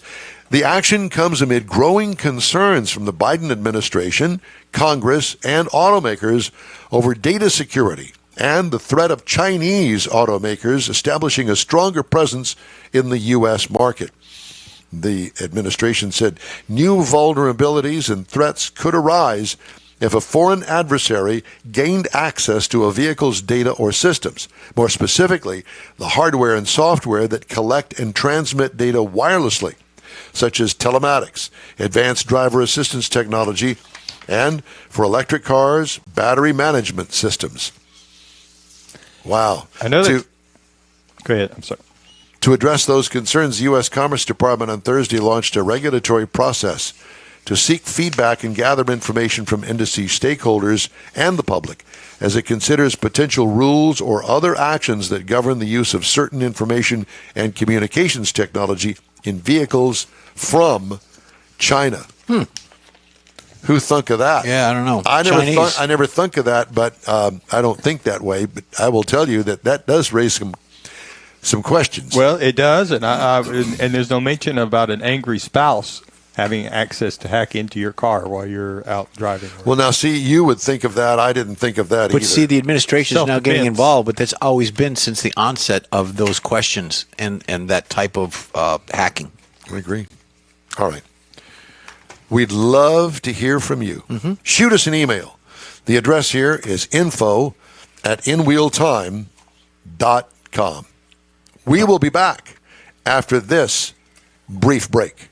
The original group of Lupi Tortilla restaurants will have you telling your family and friends just what the original recipes mean when it comes to the best fajitas in Southeast Texas. Founder Stan Holt invites you to visit the original Lupi Tortilla near I-10 and Highway 6. Here's the original house that inspired the design of all the rest and the original charm that helped make Lupi Tortilla the go-to destination for Houston Tex-Mex. Speaking of original, nothing can compete with the original lime pepper marinade that everyone will agree makes Lupi Tortilla award-winning beef fajitas the best anywhere. Lupi Tortilla Katy is another location that gives you the same quality and service Houstonians have come to expect at Lupi's. It's located just off I-10 and the Grand Parkway at Kingsland Boulevard in Katy.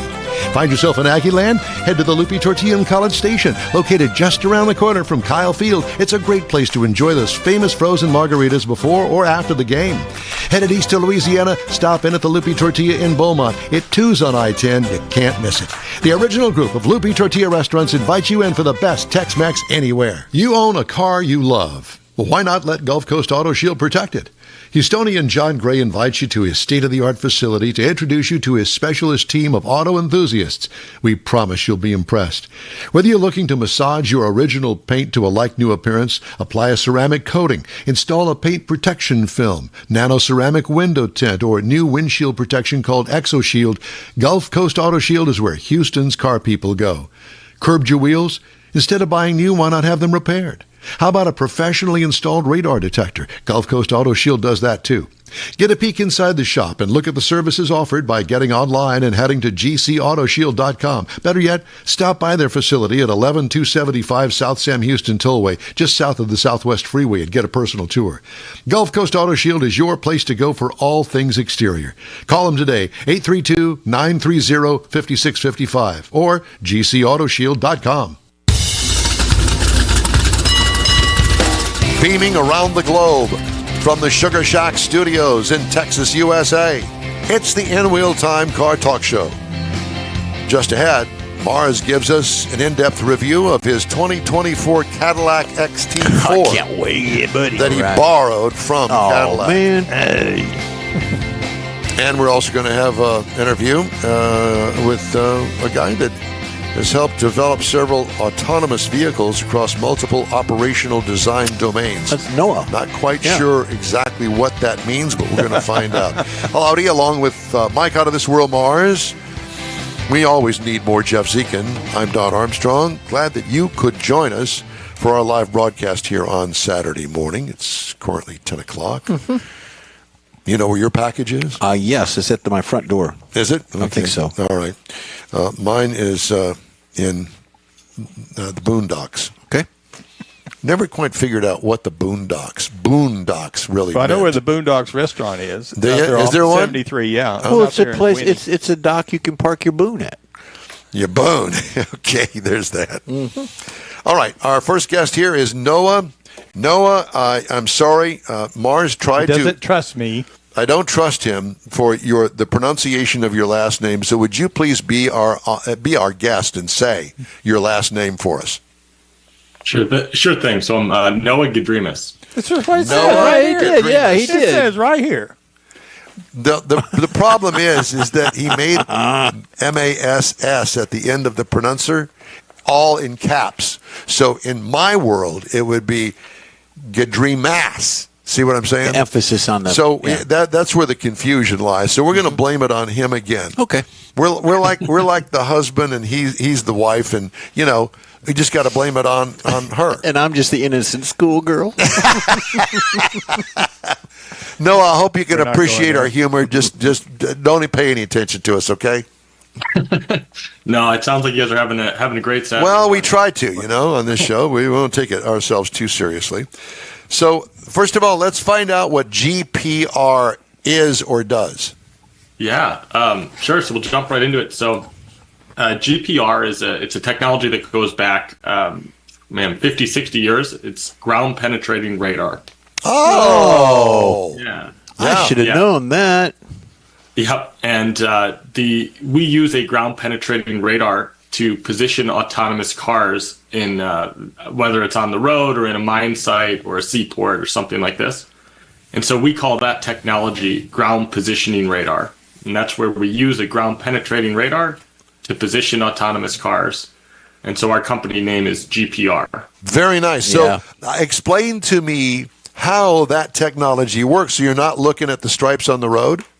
Yeah, that's exactly right. So if you're trying to use a camera to see lane markings on the road, let's say, the lane markings, they wear off the road. They get covered up with snow or dirt or debris.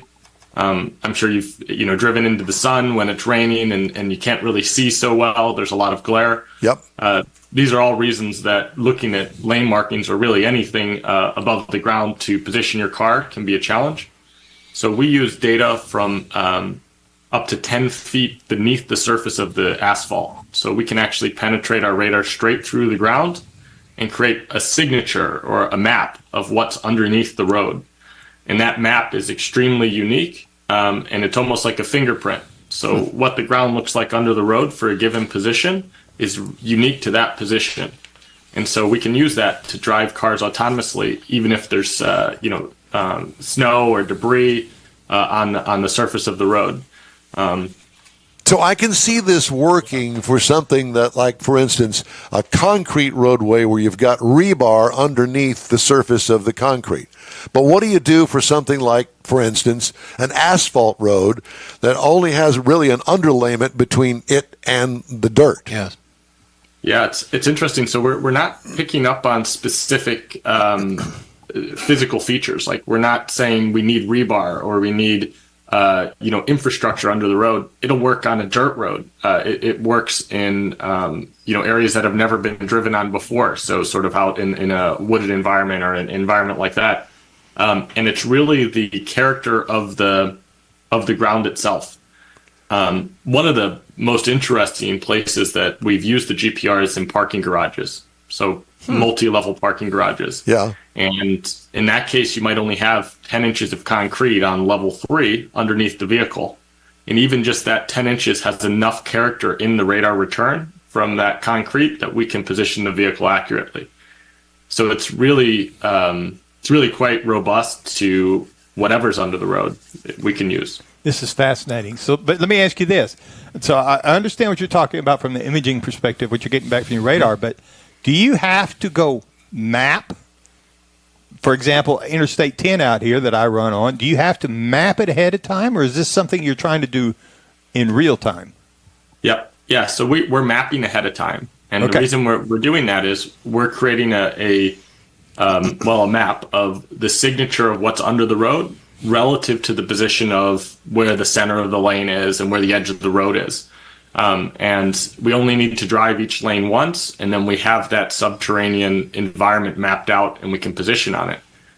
This is pretty standard for autonomous vehicles. So almost all automated vehicles operate on a map.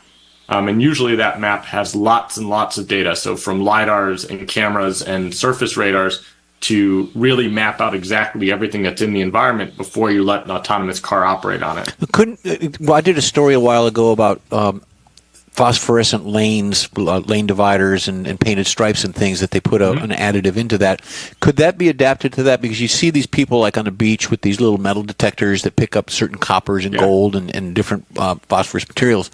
Couldn't that be incorporated, that material, into a lane, and then that computer pick up that lane's signature? Absolutely. Yeah, and that technology actually goes back even farther. So there were designs of I think GM did something back in even the 80s. Yeah, they had that magnetic tape. Yep. Or they would embed something in the road. Actually, a lot of seaports now where they unload containers, they install these transponders. They drill holes in the asphalt and put transponders in. They can detect, and actually our GPR can detect all of those metallic stripes. But, excuse me, the big advantage of our technology is we don't have to add infrastructure. So, if you put a magnetic stripe down on the road, that can get worn off by a snowplow or by anything else. And you have to install all of those, which can be quite a challenge. So with our GPR, we don't have to add anything to the road. We can map it exactly as it is and use it. Okay, They also do stuff like that in factories when they have the unmanned robots that are delivering product to different stations in a factory. They, like Amazon, they have them just running up and down the aisles. Yeah. Very similar, or is that that technology? That's another technology that GPR will likely replace in the coming years. So cool. those AMRs, or automated mobile robots, that operate in factories and plants. They put down the magnetic tape, and then those vehicles, the vehicle that carries the, body in white in a car factory will follow that magnetic tape. And that can be limiting sometimes because maybe they want to change the route. They want it to go somewhere else because they're changing the plant design or they're moving something. They have to tear up the tape and put down a new tape. Or you get a GPR, they don't need to do that. Disgruntled employee that makes the tape go in zigzags. Yeah, circles. So you've got a road. You've gone out. You've mapped it, and it's asphalt. And my vehicle's going down. We use your technology. Everything's great. But now they come in and decide, well, we're going to concrete this road. So they're going to dig up the asphalt and put concrete down. Do you have to remap it, or are you down deep enough that you're not having to? Yeah, it's kind of we haven't tested it, right? So we do see 10 feet deep, but if you tore up the first foot of asphalt and then repaved it, we would likely want to remap. But what's important, though, is that, the map, it doesn't just contain the GPR data. It also contains the position of the center of the lane. Right. And so if you tore up the asphalt, you would want to remap the position of the center of the lane anyway. Yeah. That makes sense because the concrete's going to be a little bit wider anyway. It could be, right? So we might, if we had the vehicle drive in the same place the old asphalt was, and they built a new road, well, maybe it's moved over 10 inches to the right, and now your car's driving on the shoulder. So that's kind of we say we remap anyway. Yeah. So what is the advantage? What is the advantage of doing it this way as opposed to GPS? Mm-hmm. Yeah, well, GPS can be limited in a few ways. So one is what's called multipath or urban canyon. So if you've noticed, if you went into a dense city or urban environment, so like Times Square, GPS works really, really poorly. And the reason is because GPS is bouncing off of buildings. And so it's a time of flight sensor, meaning you're sort of measuring how long it takes your signals to get to the satellites. And if it bounces off a building, it screws everything up. So GPS does not work well in urban environments. It doesn't work well in tunnels. And maybe most importantly, you can't rely on it for safety critical applications. So when you talk about moving from the level 2 automated cars, which is like, what we get now with GM Super Cruise, to a level 4 where there's nobody in the truck or in the car, you cannot rely on GPS alone to position because there can be conditions where it's wrong and that can be really dangerous. So we need another alternative, besides just GPS. Okay, what about a bridge? Does it act the same way? Yeah, it operates on bridges. The one bridge case that I haven't tested yet, and I see your Uper sticker there, it's the Mackinac Bridge in the Upper Peninsula of Michigan, which has that steel grating. Mm-hmm. We just haven't had the opportunity yet to drive GPR over it. That's what brought it to mind. Bridges it works great on. Yeah, scary bridge. But theoretically, it should be the same. Theoretically. It does. Yeah. Yeah, and actually, a lot of the places we're applying the technology now are off-road, so it's not on-road focused technology. So, for example, we have a big partnership we just started up with a company out of the Netherlands called BTG for positioning these seaport vehicles. These are when they unload the containers off of ships. Yes, they put them on these vehicles called AGVs, and then these drive autonomously around seaports. To autonomous cranes that pick up the containers and stack them. And that automated system, we're moving to GPR for that. Another big use case is for mining. So both above ground and underground mining. So for above ground mining, a lot of those automated truck systems are heavily reliant on GPS. And GPS, I mentioned it can be affected by, buildings and, of course, by tunnels. It can also be affected by solar events. And so specifically in South America, they have a lot of problems with what's called ionic scintillation, which is where like solar storms or sort of cause disturbances in the ionosphere, and the GPS stops working for hours at a time and brings down all their vehicles. And so applying GPR to solve that case is another big use case for above ground mining. And then even things like electric shuttles and passenger shuttles that move people around airports or like college campuses, things like this. So it's not all on-road focused. And the GPR technology is very flexible in that it can work in a lot of different spaces. Speaking of colleges, where did you get all of that knowledge? Well, so I personally went to a school in New Jersey called Rowan. It's a small state school, a good engineering school, and then got my master's from Oakland in Oakland University in Michigan. But this technology actually came out of MIT's Lincoln Laboratories in Massachusetts. And so our co-founder was one of the inventors of this GPR technology and came out of MIT and created this company. Absolutely fascinating. It is. I mean, I had absolutely no clue. Now, so did you sign up for this job or did they recruit you? How did that work? Yeah, so I had been working on autonomous driving at Continental Automotive for about 7 years, and I did lots of different. Wait a minute, 7 years? You're not old enough to do that. Gee whiz. I've been in autonomous driving one form or another for almost a decade now, but I know I look young. Yeah. So I'm thinking here, Doogie Howser. Yeah, he did it with his Hot Wheels. Autonomous Hot Wheels. Exactly. Where are you right now? Where are you located right now? Michigan, so okay. about an hour north of Detroit. Oh, okay. Yeah, I grew up in the Dearborn area. Okay. Yeah, we just spent the Uper time. Don was up there a week before I was last year. Yeah, I love it here in Michigan. So our company's based out of Boston, but I work remote from Michigan. Good. Good for you. So are you north of Auburn Hills? Yep. Yeah, I'm about 20 minutes north of Auburn Hills. I used to work in Auburn Hills at that Continental Automotive Tech Center. Very nice. Well, I listen. We're in awe. We're in awe of what you do, your job, the technology, the whole 9 yards. Who was to know? I'm going to go X-ray my driveway. So I understand that there is an autonomous highway, and I think it may be I-45. Not sure. Here in the state of Texas, that goes between here and Dallas. It's a major artery, north-south. And I understand that there are autonomous vehicles that do run that road. Are you familiar with that at all? Yeah, absolutely. So I think Aurora is operating trucks either on that stretch or another stretch in Texas. Yep. I'm familiar with them as well. So Continental has a partnership with Aurora. And I got to see the beginnings of that before I left, and they're doing great work. There's also a lot of autonomous vehicles operating in Michigan as well, testing on, I think might be called Automation Alley, or there's the I-75. There's a stretch of I-75 in Michigan, sort of set aside by the DOT for testing not just autonomous vehicles, but other types of automotive technologies. Now, would your company have already mapped I-45 between here and Dallas? We haven't mapped that stretch specifically, but we certainly could. And so how would you get paid? Who would pay you to do that? Yeah, so it varies a little bit from business case to business case. But for example, if a company like Aurora were to use it, we would add the GPR system to their mapping fleet. So Aurora is building maps of everywhere they operate. And so in that case, we would add a GPR so they can add the GPR layer to their other map layers that detect things like lane centers and so forth. And, in that case, they would pay for hardware and software.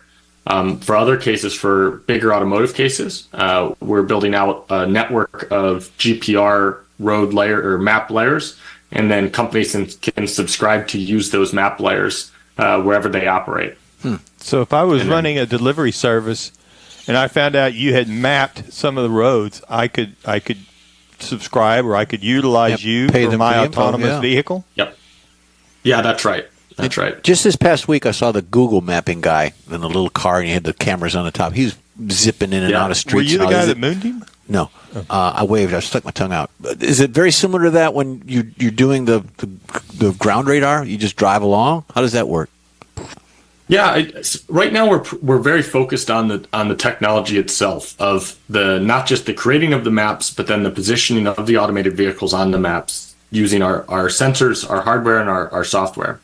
And so most of the off-highway, if not all of the off-highway cases, so if we took the Seaport case, we're giving the Seaport the ability to build their own map, maintain their own map, and then utilize it. So it's really, we're creating tools to achieve that. And that applies for the mining as well and to some of the on-road. But when we talk about higher volume automotive, so say GM wanted to use it on Super Cruise or Ford on their Blue Cruise system, that becomes more of a subscription model where we want to utilize the GPR map layer for, all interstates in the US, let's say, and have multiple companies be able to access that and benefit from that GPR layer. So we haven't really started to scale the mapping of large scale areas. So let's say, would your vision be that eventually my truck that's going from Houston to Dallas using your GPR, and there's a detour or there's some road construction or there's a major crash, that if I found out about that and wanted to go around it, I could use your software to tell my truck to take a different route that was mapped? I mean, I'm thinking remote control is basically what I'm talking about. Yeah. So the piece of the technology that we bring at GPR is we position the vehicle on the map, which is called localization. Okay. So then the routing of the vehicle, like what path your truck would take if it takes a detour, that would be handled by another layer. So that might be from, say, Google Maps that says there's construction here, you should go this way. And the GPR portion, what we bring is we position your truck on the map regardless of the weather and the GPS issues or so forth. So the routing, that's going to be handled by a different mapping system. But again, we're on the same page. I'm just thinking out loud. Okay. Well, at least you're thinking. Yeah, I'm thinking that could be fun. Very cool stuff. I like it. Well, I'll tell you what, I'm blown away. I'm impressed by your knowledge and understanding and expertise in this. I never knew any of this even existed. And to find out what you do is like, wow, that really exists. Yeah. So congratulations. And it is a true honor and pleasure to talk to you this morning, despite your confusing last name. Well, I really appreciate you guys having me. I think it's a great show. Well, thanks so much, and let's stay in touch and be sure and let us know about any advances, anything going on with you and your company, because we want to know. We find it fascinating. Let me know when you do the Mac, and I'll come up and watch you. All right, sounds good. We'll do. Noah, thank you so much, Vice President of Strategy at GPR. All right, we're going to take a quick break. The In-Wheel Time Car Talk Show is available 24/7 through the iHeartRadio app. Just look for In-Wheel Time Car Talk. We also video stream our 3-hour weekly show on Facebook, YouTube, and InWheelTime.com. And podcasts are at your favorite podcast provider. The In-Wheel Time Car Talk Show is going to continue right after this fast and furious break. Pro-Am Auto Accessories has been serving Houston's auto enthusiasts since 1984, providing world-class products for sports cars, European sedans, and American muscle. Pro-Am is known as the place to go to find exclusive and hard-to-find parts and accessories. Pro-Am is one of the very first distributors in the USA for brands such as Recaro, Redline, Momo, Corbo, and Simpson. Located in the heart of Houston's premier retail and service corridor, the Galleria area, Pro-Am's walk-in storefront includes an 8,000-square-foot warehouse, showroom, and installation bays. Pro-Am not only sells parts and accessories, but also offers installation and service. Pro-Am is now reaching a worldwide audience through Pro-Am.com, taking its local reputation to the rest of the world. At Pro-Am Auto, you'll be dealing with a small group of professionals who truly want to help you with your automotive needs. If you don't see what you're looking for on the website, call and Pro-Am will lend you a hand. Pro-Am Auto, 6125 Richmond at Green Ridge in Houston's Galleria area. Call them at 713-781-7755. Want to feel good about something special you did for someone special? In-Wheel Time and the original Lupi Tortilla group of Tex-Mex restaurants have joined together to help a very worthy cause, God's Garage, a Christian-based 501c3 charity. We know there are lots of places and organizations out there where you can donate a car, truck, or SUV, but we're asking you, our car enthusiast family, to consider donating to God's Garage. Visit godsgarage.org and learn about its mission, the women that have been helped, how each one is screened, and about their Restore You program. A car donation is an easy way to make a difference in the lives of others. God's Garage needs good operating vehicles, but will take all types in working and non-working condition. Make your heart and soul feel good by donating your gently used vehicle and help support single mothers, widows, and wives of deployed military at godsgarage.org. Mecum Auctions, the world's largest collector car auction company, returns to Houston, Texas, April 4th through the 6th at NRG Center, featuring 1,000 muscle cars, Corvettes, trucks, customs, and more. Broadcast on Motor Trend TV and streaming live on Max. From avid collectors to those new to the Mecum experience, we welcome everyone. Register to bid now at Mecum.com. Welcome back to the In Wheel Time Car Talk Show, and we're so glad that you could join us today. Time now for the racing calendar. Yep. Jeffrey, it's sponsored by the Texas Muscle Car Club Challenge. Okay, well, we've got NASCAR going on. We did the truck race last night. I didn't see it. We were at dinner. Good for them. You've got the Yes. You've got the Xfinity, and then you got Cup tomorrow, and it is in Las Vegas, baby. Tickets are available. It will be on Fox. So Formula One actually is started yesterday. They're in Bahrain. That's why I talked to that guest, whether he's there watching Formula One. They go all weekend. There's testing, and then, of course, the race is this afternoon. Indy hasn't started yet. IndyCar Series has not started. March 10th, which is about a week away, they will be in St. Petersburg, Florida. And NBC is the host TV spot, and tickets are available. NHRA is coming up March 9th. Pep Boys NHRA Top Fuel All-Star Call-Out. And we've talked to some people about that already, and it's very exciting, and it's going to be a good season for everyone. There you go. Oh, well, you're done with that already? Yeah, done with that already. Just the basics. Okay. Mr. Mars now has a review of the 2024 Cadillac XT4. And I will say, right up front, my wife likes this car. And you know what? You need to buy that for her. Well, that's almost where she was till she realized it's a little bit smaller than the one she has. So I got what does she have? On that. She's got a Sorrento. And you can't know that a Sorrento and a Cadillac. I'm with you on that. She's looking at the dimensions. She's looking at the dimensions. Yeah. I parked them side by side, so she got to see what they were. So get her an XT5. Well, I haven't got that far. I haven't reviewed one of those. But we are talking about an XT4 introduced in 2019, so this is the 6th year for the vehicle, and it has not had a major update. They keep tweaking it a little bit, adding a few things in here, so it's kind of long in the tooth, but you really can't tell it by looking at it. There's 3 trim levels, a luxury, a premium luxury, and sport. We had the sport with the optional all-wheel drive. Now, this is a subcompact luxury SUV. Now, this year they've updated the front and rear designs on it. It's got how do you make this a subcompact? A compact, okay, but not a subcompact. In their lineup, I think that's where it fits in. Okay. Because you got the XT5 in there. Okay. So they put new LED lighting, headlights, and taillights all the way around on it, including the auto high beam, which I really like that part of it. It's got a new black grille and window trim on it. And we had the crystal white tri-coat paint. So it's a bright white, and it's got all this black trim on it. So it's a really nice contrasting color scheme on it. We had the optional sunroof, had the heated folding side mirrors, hands-free power liftgate, and we were rolling on some optional dark finish 20-inch wheels that really go to that black and white contrast that looks really good on it. Inside, we had leather seating surfaces. The front seats are heated and ventilated and have massage. The rear seats are heated on the outboard positions of it.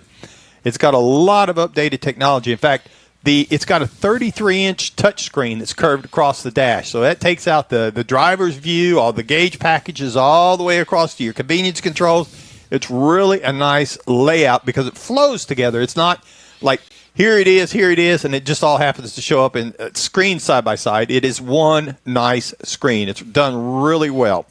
We also had the heads-up display. We had the surround view camera system on it that worked really, really well. Wireless charging, Apple CarPlay, Android Auto, and we had the Google infotainment system like to go the along with that. Cinerama. Yeah. But it was really, Shot in Cinerama. It was really done nice because it's curved. I mean, it's got made it. for the driver. Yes. So to make all this go up under the hood, all the XT4s, no matter the trim level, has a 2.0 liter inline four-cylinder, regardless if you have the front-wheel drive, which is standard, or the optional all-wheel drive. 235 horsepower, 258 pound-feet of torque, backed by a 9-speed automatic transmission. Now, this vehicle will tow 3,500 pounds. I was impressed to see that it was rated for that. The EPA says you should be looking for 23 in the city, 28 on the highway, 25 combined. The time I had it, I got 24 out of it. And what I really liked, it does have a Cadillac style. It's got plenty of power. It's not a race car. It's very quiet to drive out on the road. Passengers in the rear seat could actually have a conversation with the people in the front seat. That was one thing I learned to do when my wife was shopping cars. I would ride in the back seat to see if I could talk to her. And it's just where she wanted you. Yeah, well, that's right. So it depends on which car she bought.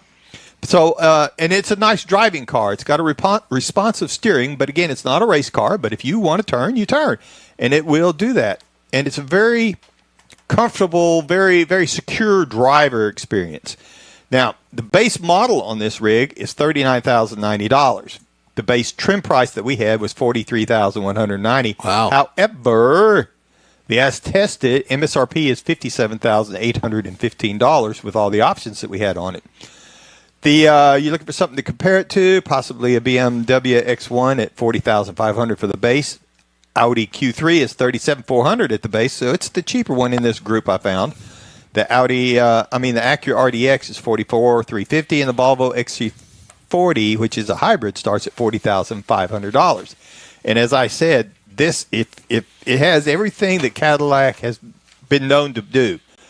It's got looks, it's got nice styling, it's got a little bit of performance. It's just a very nice vehicle, in my opinion. And for an extra charge, Don will dance on the hood. Oh, man.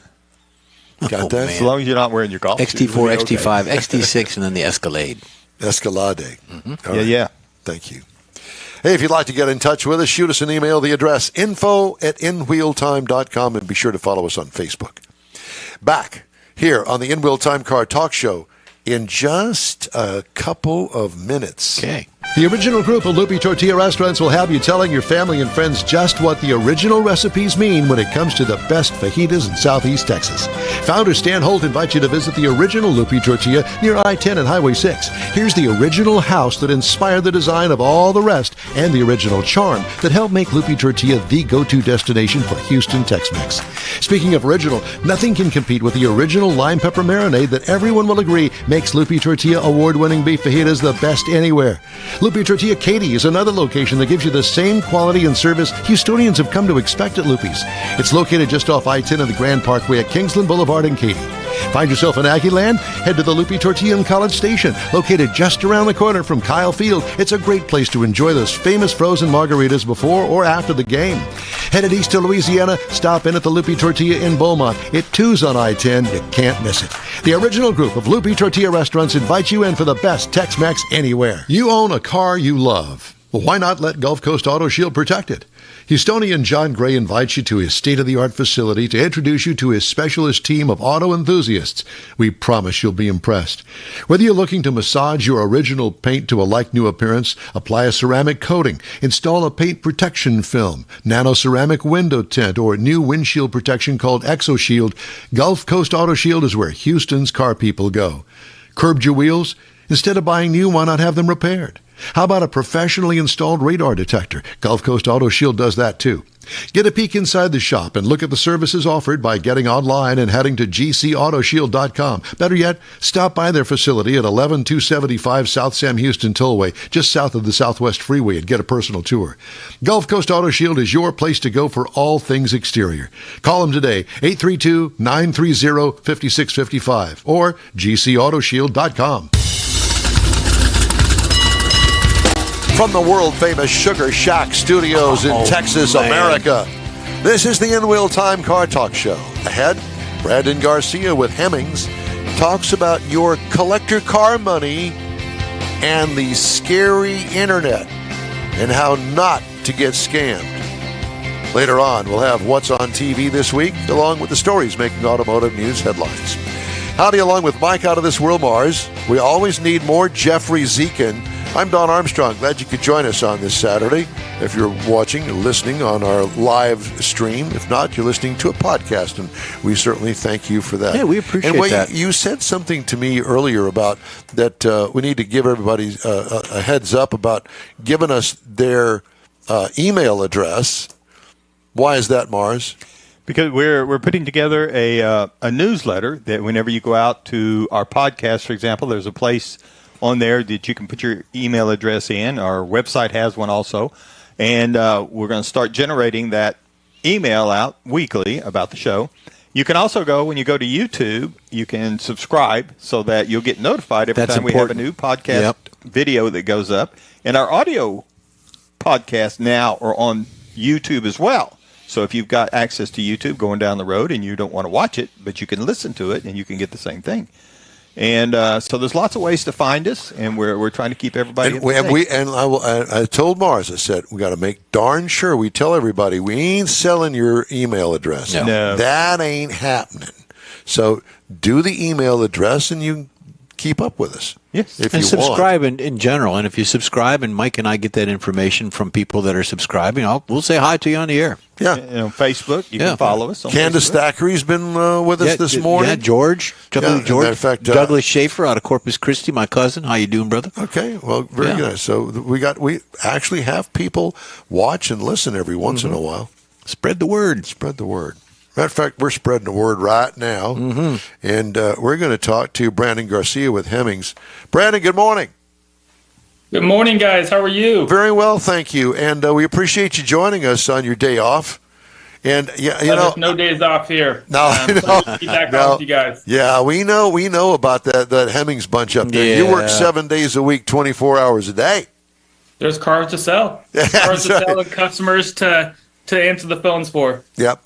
Well, I have to tell you, so we do a feature every week based on Hemmings.com sold cars roundup. And we play a little game and try to guess how with the guys of how much the car actually sold for. And I'll give one away. So week before last, the 2000 Chevy Corvette that looks good. We don't go into all the details about it, but a 2000 Chevy Corvette. I know how much I paid for my 2001 Chevy Corvette. Well, as it turns out, this is pretty close to that. It sold week before last for $16,800. So we kind of do that, except I don't tell them what the car sold for. No, they have to guess. He gives us the minor details. It's red. It's a Corvette. It's a year. What do you think it's worth? Sometimes we're pretty close, and sometimes we're not. No, sometimes they're not. And but we kind of talk about it, and it's kind of a fun thing to do. And thanks to Hemmings for giving us that information. But today I'm sorry. And if your listeners want to get that same sold car roundup, make sure they sign up for our newsletter. You can be in the know with the in real time guys. There you go. Exactly. Perfect. So today, let's talk about money. And let's talk about money transfers and DMV paperwork and identity fraud and the classic cars. So, I can only imagine when we're talking, let's just say that Corvette, $16,000, that's a lot of money to transfer off of a Hemmings sold car roundup. Yeah. And your precursor to our conversation was spot on. It is a scary process, especially with the internet these days. And, the product is called Hemmings Pay and Title. We talked about it a few weeks ago when I was in Pomona, California at the Fairplex. Yep. This is a product after listening to our customers for months and months and months, and understanding where their pain points are, where the friction is happening amongst their buying and selling experience. So that the product Hemmings Pay and Title eliminates payment fraud and titling fraud. So just imagine, we've all been there, some more than most. You buy a vehicle, you are unsure, if the seller owns the vehicle, you end up accepting an offer or making an offer, and then you have to transfer funds. almost every time in the tens of thousands of dollars. And folks want to meet up at the bank. Folks want a briefcase full of cash. And it's a very intimidating process, especially for those who didn't grow up in the hobby. We pride ourselves at Hemmings.com providing a landing spot for a novice or a seasoned collector. So there's not those novice folks who are getting their feet wet. It's a very intimidating process. So Hemmings Pay and Title solves all that. It removes the friction from transferring payment and titling. And you guys may ask, how do we do that? Well, we use a third-party identity verification technology to confirm the seller's identity. And that's based off of a combination of public records, self-provided information, or seller-provided information, and DMV records. We then verify the ownership of the vehicle. Same process. We partnered with a great company who helps us do this safely. No information is shared with the buyer and vice versa. And it's been a hit. When we first launched it a few months ago, we were amazed by how many people adopted it and spoke highly of it and really thanked us for this opportunity and tool. Okay, so if I want to buy that $16,000 2000 Corvette that's red with a black stripe on it, that's obviously it's a resto mod of some sort. How does it work? Okay, so I cut the guy a $16,000 check, or do I cut you a $16,000 check and you handle it? No, so let's back up a few steps. All right. You found the vehicle, you've negotiated with the buyer, the seller on a price. Both folks shake hands virtually and you agree on a price. You then have the opportunity to leverage Hemmings Pay and Title, the service. The fee is $299, which is split or can be split between the buyer and seller. Yeah. You agree on that. Then think of it as an escrow, or you're buying a house. Via your bank account, we and our partners hold the money until the vehicle is shipped and in hand to the buyer. Then we release the funds. So there's no more trips to the bank, no more silver briefcases full of cash. It's a safe and secure way to again eliminate the payment fraud and titling fraud.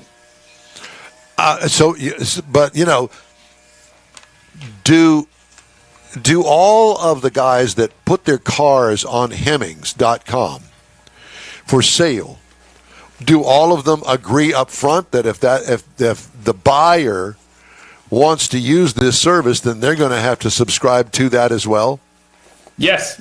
So the beauty about Hemmings.com and our selling services is you can speak with the buyer and seller throughout the whole process. So for those who are familiar with our platform, you can comment. Not everything has to be public. You can directly message the buyer or seller through the dashboard or through your Hemmings account. So absolutely, people are either working that out beforehand, during, or on the spot. So what I would do is I would say to the seller of this vehicle that I want to use the Hemmings Pay and Title service on this. It's going to cost $300. I'll split that with you. Exactly. And then he has to say, okay, that sounds like a fair deal. But that means that the funds are not going to go to him, making sure that he's a straight up kind of guy, that aren't going to go to him right away until I get the car.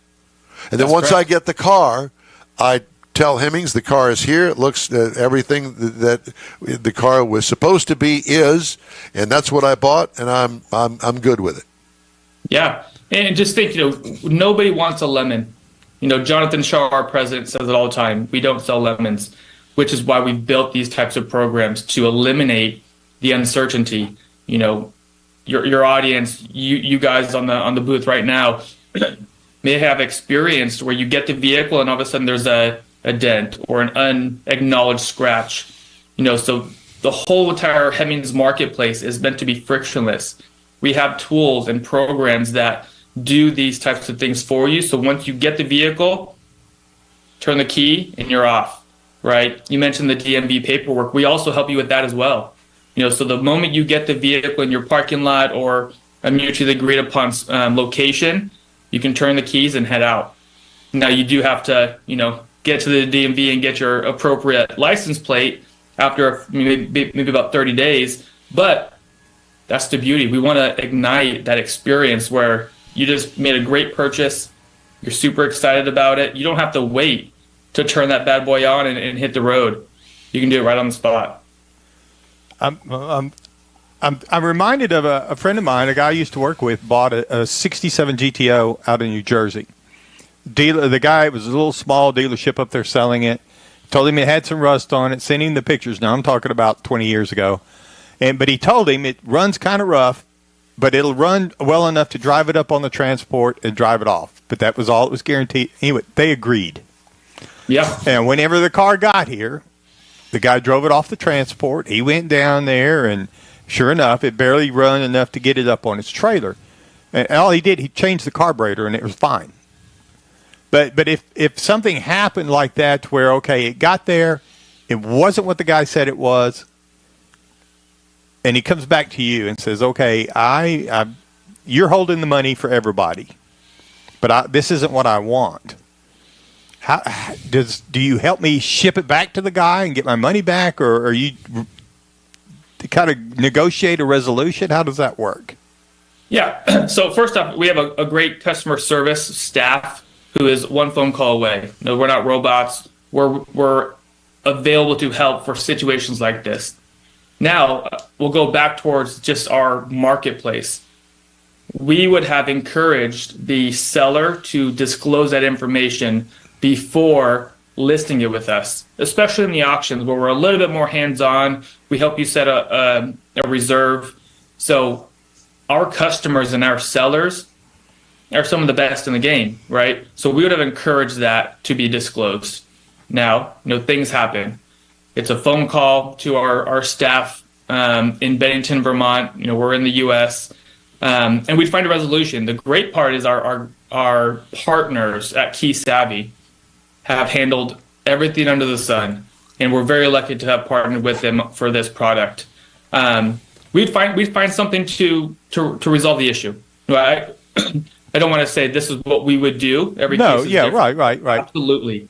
But you help resolve it, and it sounds 100%. Like your knowledge, your network of people and things are going to help overcome some of my lack of knowledge or lack of access to do some things. Absolutely. So that sounds like a good deal there, because I've always wondered about that. Who can I get to go check out a car if I want to buy it? Yeah. Right. We offer inspection services as well. Again, anything we might talk about, we've thought of because we listened to our customer base for months and months and months, and really for 70 years. Some of you might know 2024, Hemmings is celebrating 70 years of growing and uplifting the collector car community. So, we're just super pumped about this product, and there's future products to be disclosed at a later date. But we're just trying to build a frictionless experience and to uplift the collector car community. It's a beautiful, beautiful hobby, as you guys know, and we want to make it very turnkey. One, have great listings available, be there as your guide no matter where you are in your experience with the hobby, and get you on the road as fast as we can.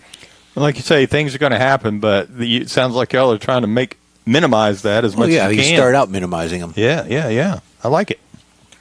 Do you find that most of your sellers are very open and honest with their description? Because it's their description that appears on each of the listings.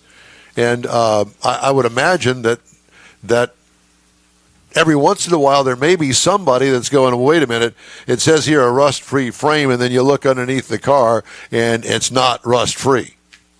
Yeah. Well, we require a minimum of 88 photos to put on a listing. Wow. 88? We cover 88.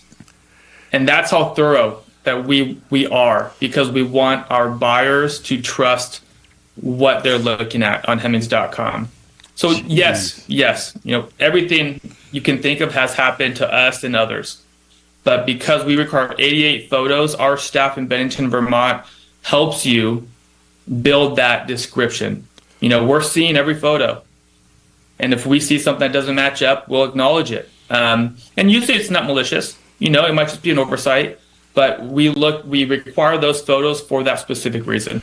Well, I will tell you that I would trust Hemmings more than anybody else when it comes to buying a car like this. It's kind of a new way of the old Cars for Sale magazine that you could pick up at the newsstand when you went in the grocery store. But this is a much more thorough, obviously, way to do it. And with 88 photos, I don't know how you could hide anything, because we certainly did 88 photos in the Car Buyer's Guide in Houston, Texas. That's got the 1969 Nova that looks great, but it's an Earl Scheib paint job, and the underside of it's about to fall out on the concrete. I'd send them 87 selfies and just. I had an editor once that wanted 66. He wanted 60 pictures of a vehicle if I was sending it in, and I thought he was crazy.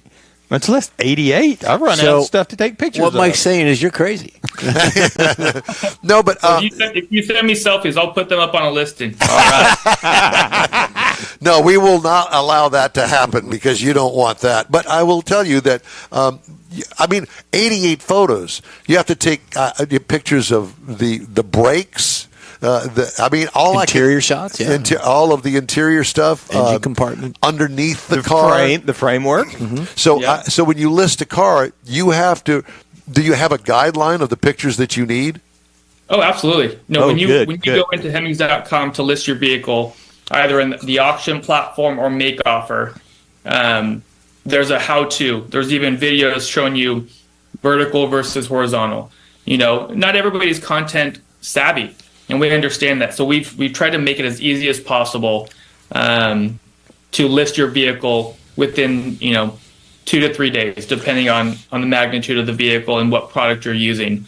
What we do find is some of our customers who aren't as content savvy, they call their nephew, their niece. Hey, Hemmings is asking, I need 88 photos. Can you come? Yeah, sure. Come take them for me. Heck yeah, that's what I'd do. Yeah. Yeah. Well, Brandon, it's great to talk to you. Thanks so much for the great information. Brendan Garcia with Hemmings. And so where can we go to? Obviously, Hemmings.com. But once we get there, where do we go to get more information on all that? Yeah, absolutely. So head to Hemmings.com. At our top navigation bar, you'll see a button called Resources. And Hemmings Pay and Title will be right there, along with valuations, inspections, financing, and shipping. Again, everything you need to create a frictionless experience for you is right there on Hemmings.com. All right. Then we're going to call you on the home phone afterwards and tell you how good it is. Brandon, thanks so much for joining us, my friend. You take care of yourself. Thank you, guys. Pleasure being on. You have a great weekend. Thank you. Thanks. You do the same. Hey, the In-Wheel Time Car Talk Show is available 24/7 through the iHeartRadio app. Just look for In-Wheel Time Car Talk. We also video stream our 3-hour weekly show on Facebook, YouTube, and InWheelTime.com. And don't forget those podcasts from your favorite podcast provider. In-Wheel Time Car Talk Show continues right after this quick break. Oh, I've done it again. Pro-Am Auto Accessories has been serving Houston's auto enthusiasts since 1984, providing world-class products for sports cars, European sedans, and American muscle. Pro-Am is known as the place to go to find exclusive and hard-to-find parts and accessories. Pro-Am is one of the very first distributors in the USA for brands such as Recaro, Redline, Momo, Corbo, and Simpson. Located in the heart of Houston's premier retail and service corridor, the Galleria area, Pro-Am's walk-in storefront includes an 8,000-square-foot warehouse, showroom, and installation bays. Pro-Am not only sells parts and accessories, but also offers installation and service. Pro-Am is now reaching a worldwide audience through Pro-Am.com, taking its local reputation to the rest of the world. At Pro-Am Auto, you'll be dealing with a small group of professionals who truly want to help you with your automotive needs. If you don't see what you're looking for on the website, call and Pro-Am will lend you a hand. Pro-Am Auto, 6125 Richmond at Green Ridge in Houston's Galleria area. Call them at 713-781-7755. Want to feel good about something special you did for someone special? In Wheel Time and the original Lupi Tortilla group of Tex-Mex restaurants have joined together to help a very worthy cause, God's Garage, a Christian-based 501c3 charity. We know there are lots of places and organizations out there where you can donate a car, truck, or SUV, but we're asking you, our car enthusiast family, to consider donating to God's Garage. Visit godsgarage.org and learn about its mission, the women that have been helped, how each one is screened, and about their Restore You program. A car donation is an easy way to make a difference in the lives of others. God's Garage needs good operating vehicles, but will take all types in working and non-working condition. Make your heart and soul feel good by donating your gently used vehicle and help support single mothers, widows, and wives of deployed military at godsgarage.org. Discover automotive history at the 46th Annual Corvette Chevy Expo in Galveston, March 16th and 17th. See over 135 show cars from vintage to modern. Shop the diverse vendors, swap meet, and experience the craft show as you join in the celebration of car culture. Visit CorvetteChevyExpo.com for discount tickets. The In Wheel Time Car Talk Show will be there too, sponsored by the world-famous Mecum Auction in Houston, April 4th through the 6th. Be sure to stop by and say hello Saturday, 10 to 1, March 16th at the Corvette Chevy Expo in Galveston. Thanks for riding with us today. We'd love to hear from you. Just shoot us an email anytime, info@inwheeltime.com. Jeffrey's got wheels on TV. Well, we talked about, and the gentleman just said that Hemmings is turning 70 years old. Motor Trend is turning 75 years old, and this is the magazine, not the TV segment, but it's all together. They're memorializing their legacy. Motor Trend's digital archive features 75 years of Motor Trend issues dating back to 1949. They've been a leader since the inception, and the brand continues to be relevant by looking toward the future. Motor Trend is now part of Warner Brothers, Discovery family, and in addition to having a long-standing print magazine, they have other things on online and subscription services as well. So you can watch your TV shows on Motor Trend TV. There's other stuff coming up, some new shows. There's some reruns out there, so pick and choose. They're all good for you. And by the way, while I'm thinking of it, I want to mention that there were some major recalls this week. There's more.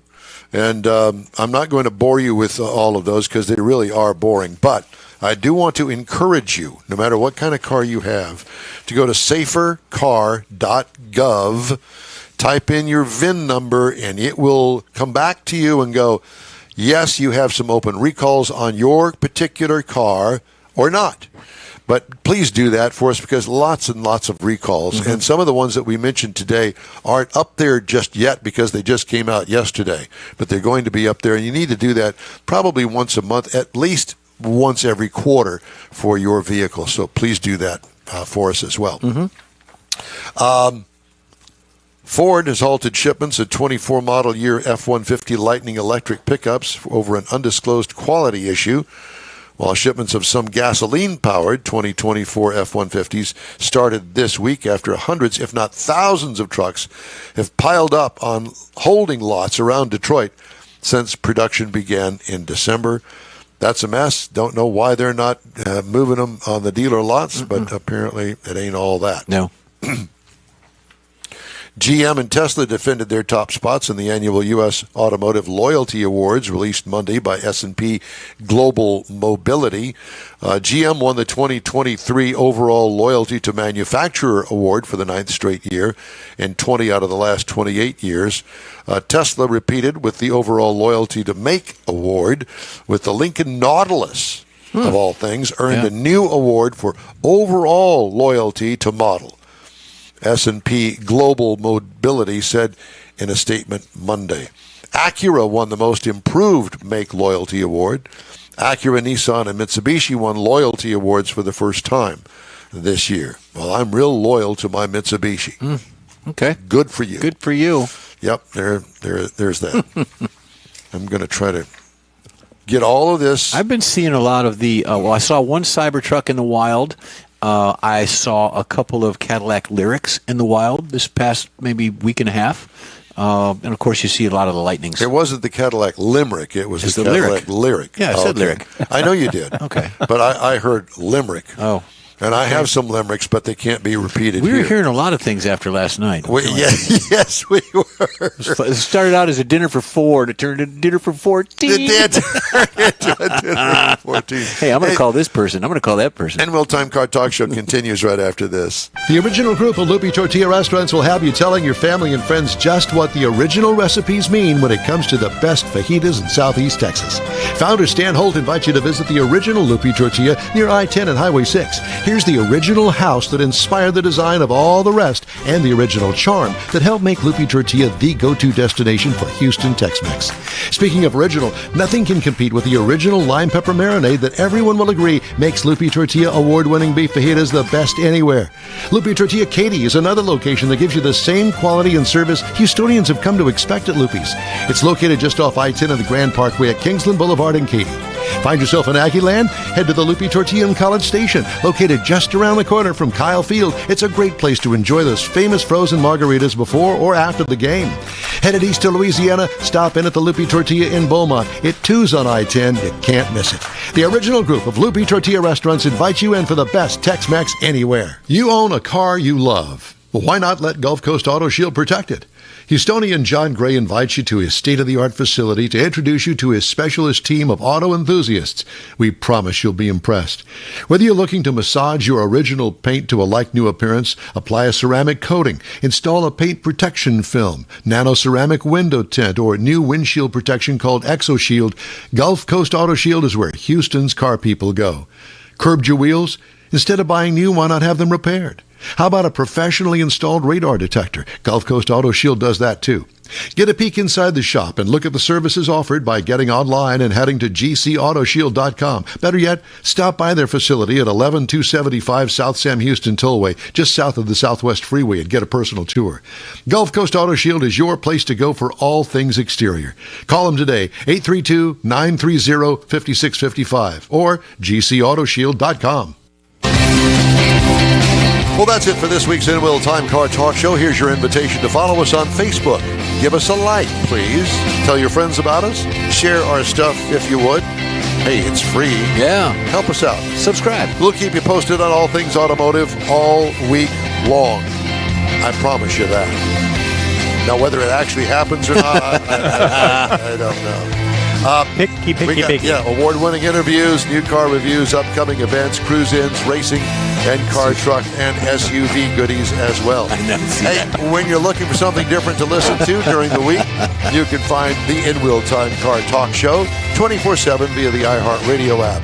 Daily 30-minute podcasts are available from your favorite streaming provider. We post a new episode every day. We live stream the show on Facebook, YouTube, and InWheelTime.com every Saturday, 8 to 11 a.m. Central Time. In Will Time Marketing, Advertising Advisor, and Video Technical Director is we always need more Jeff Zekin.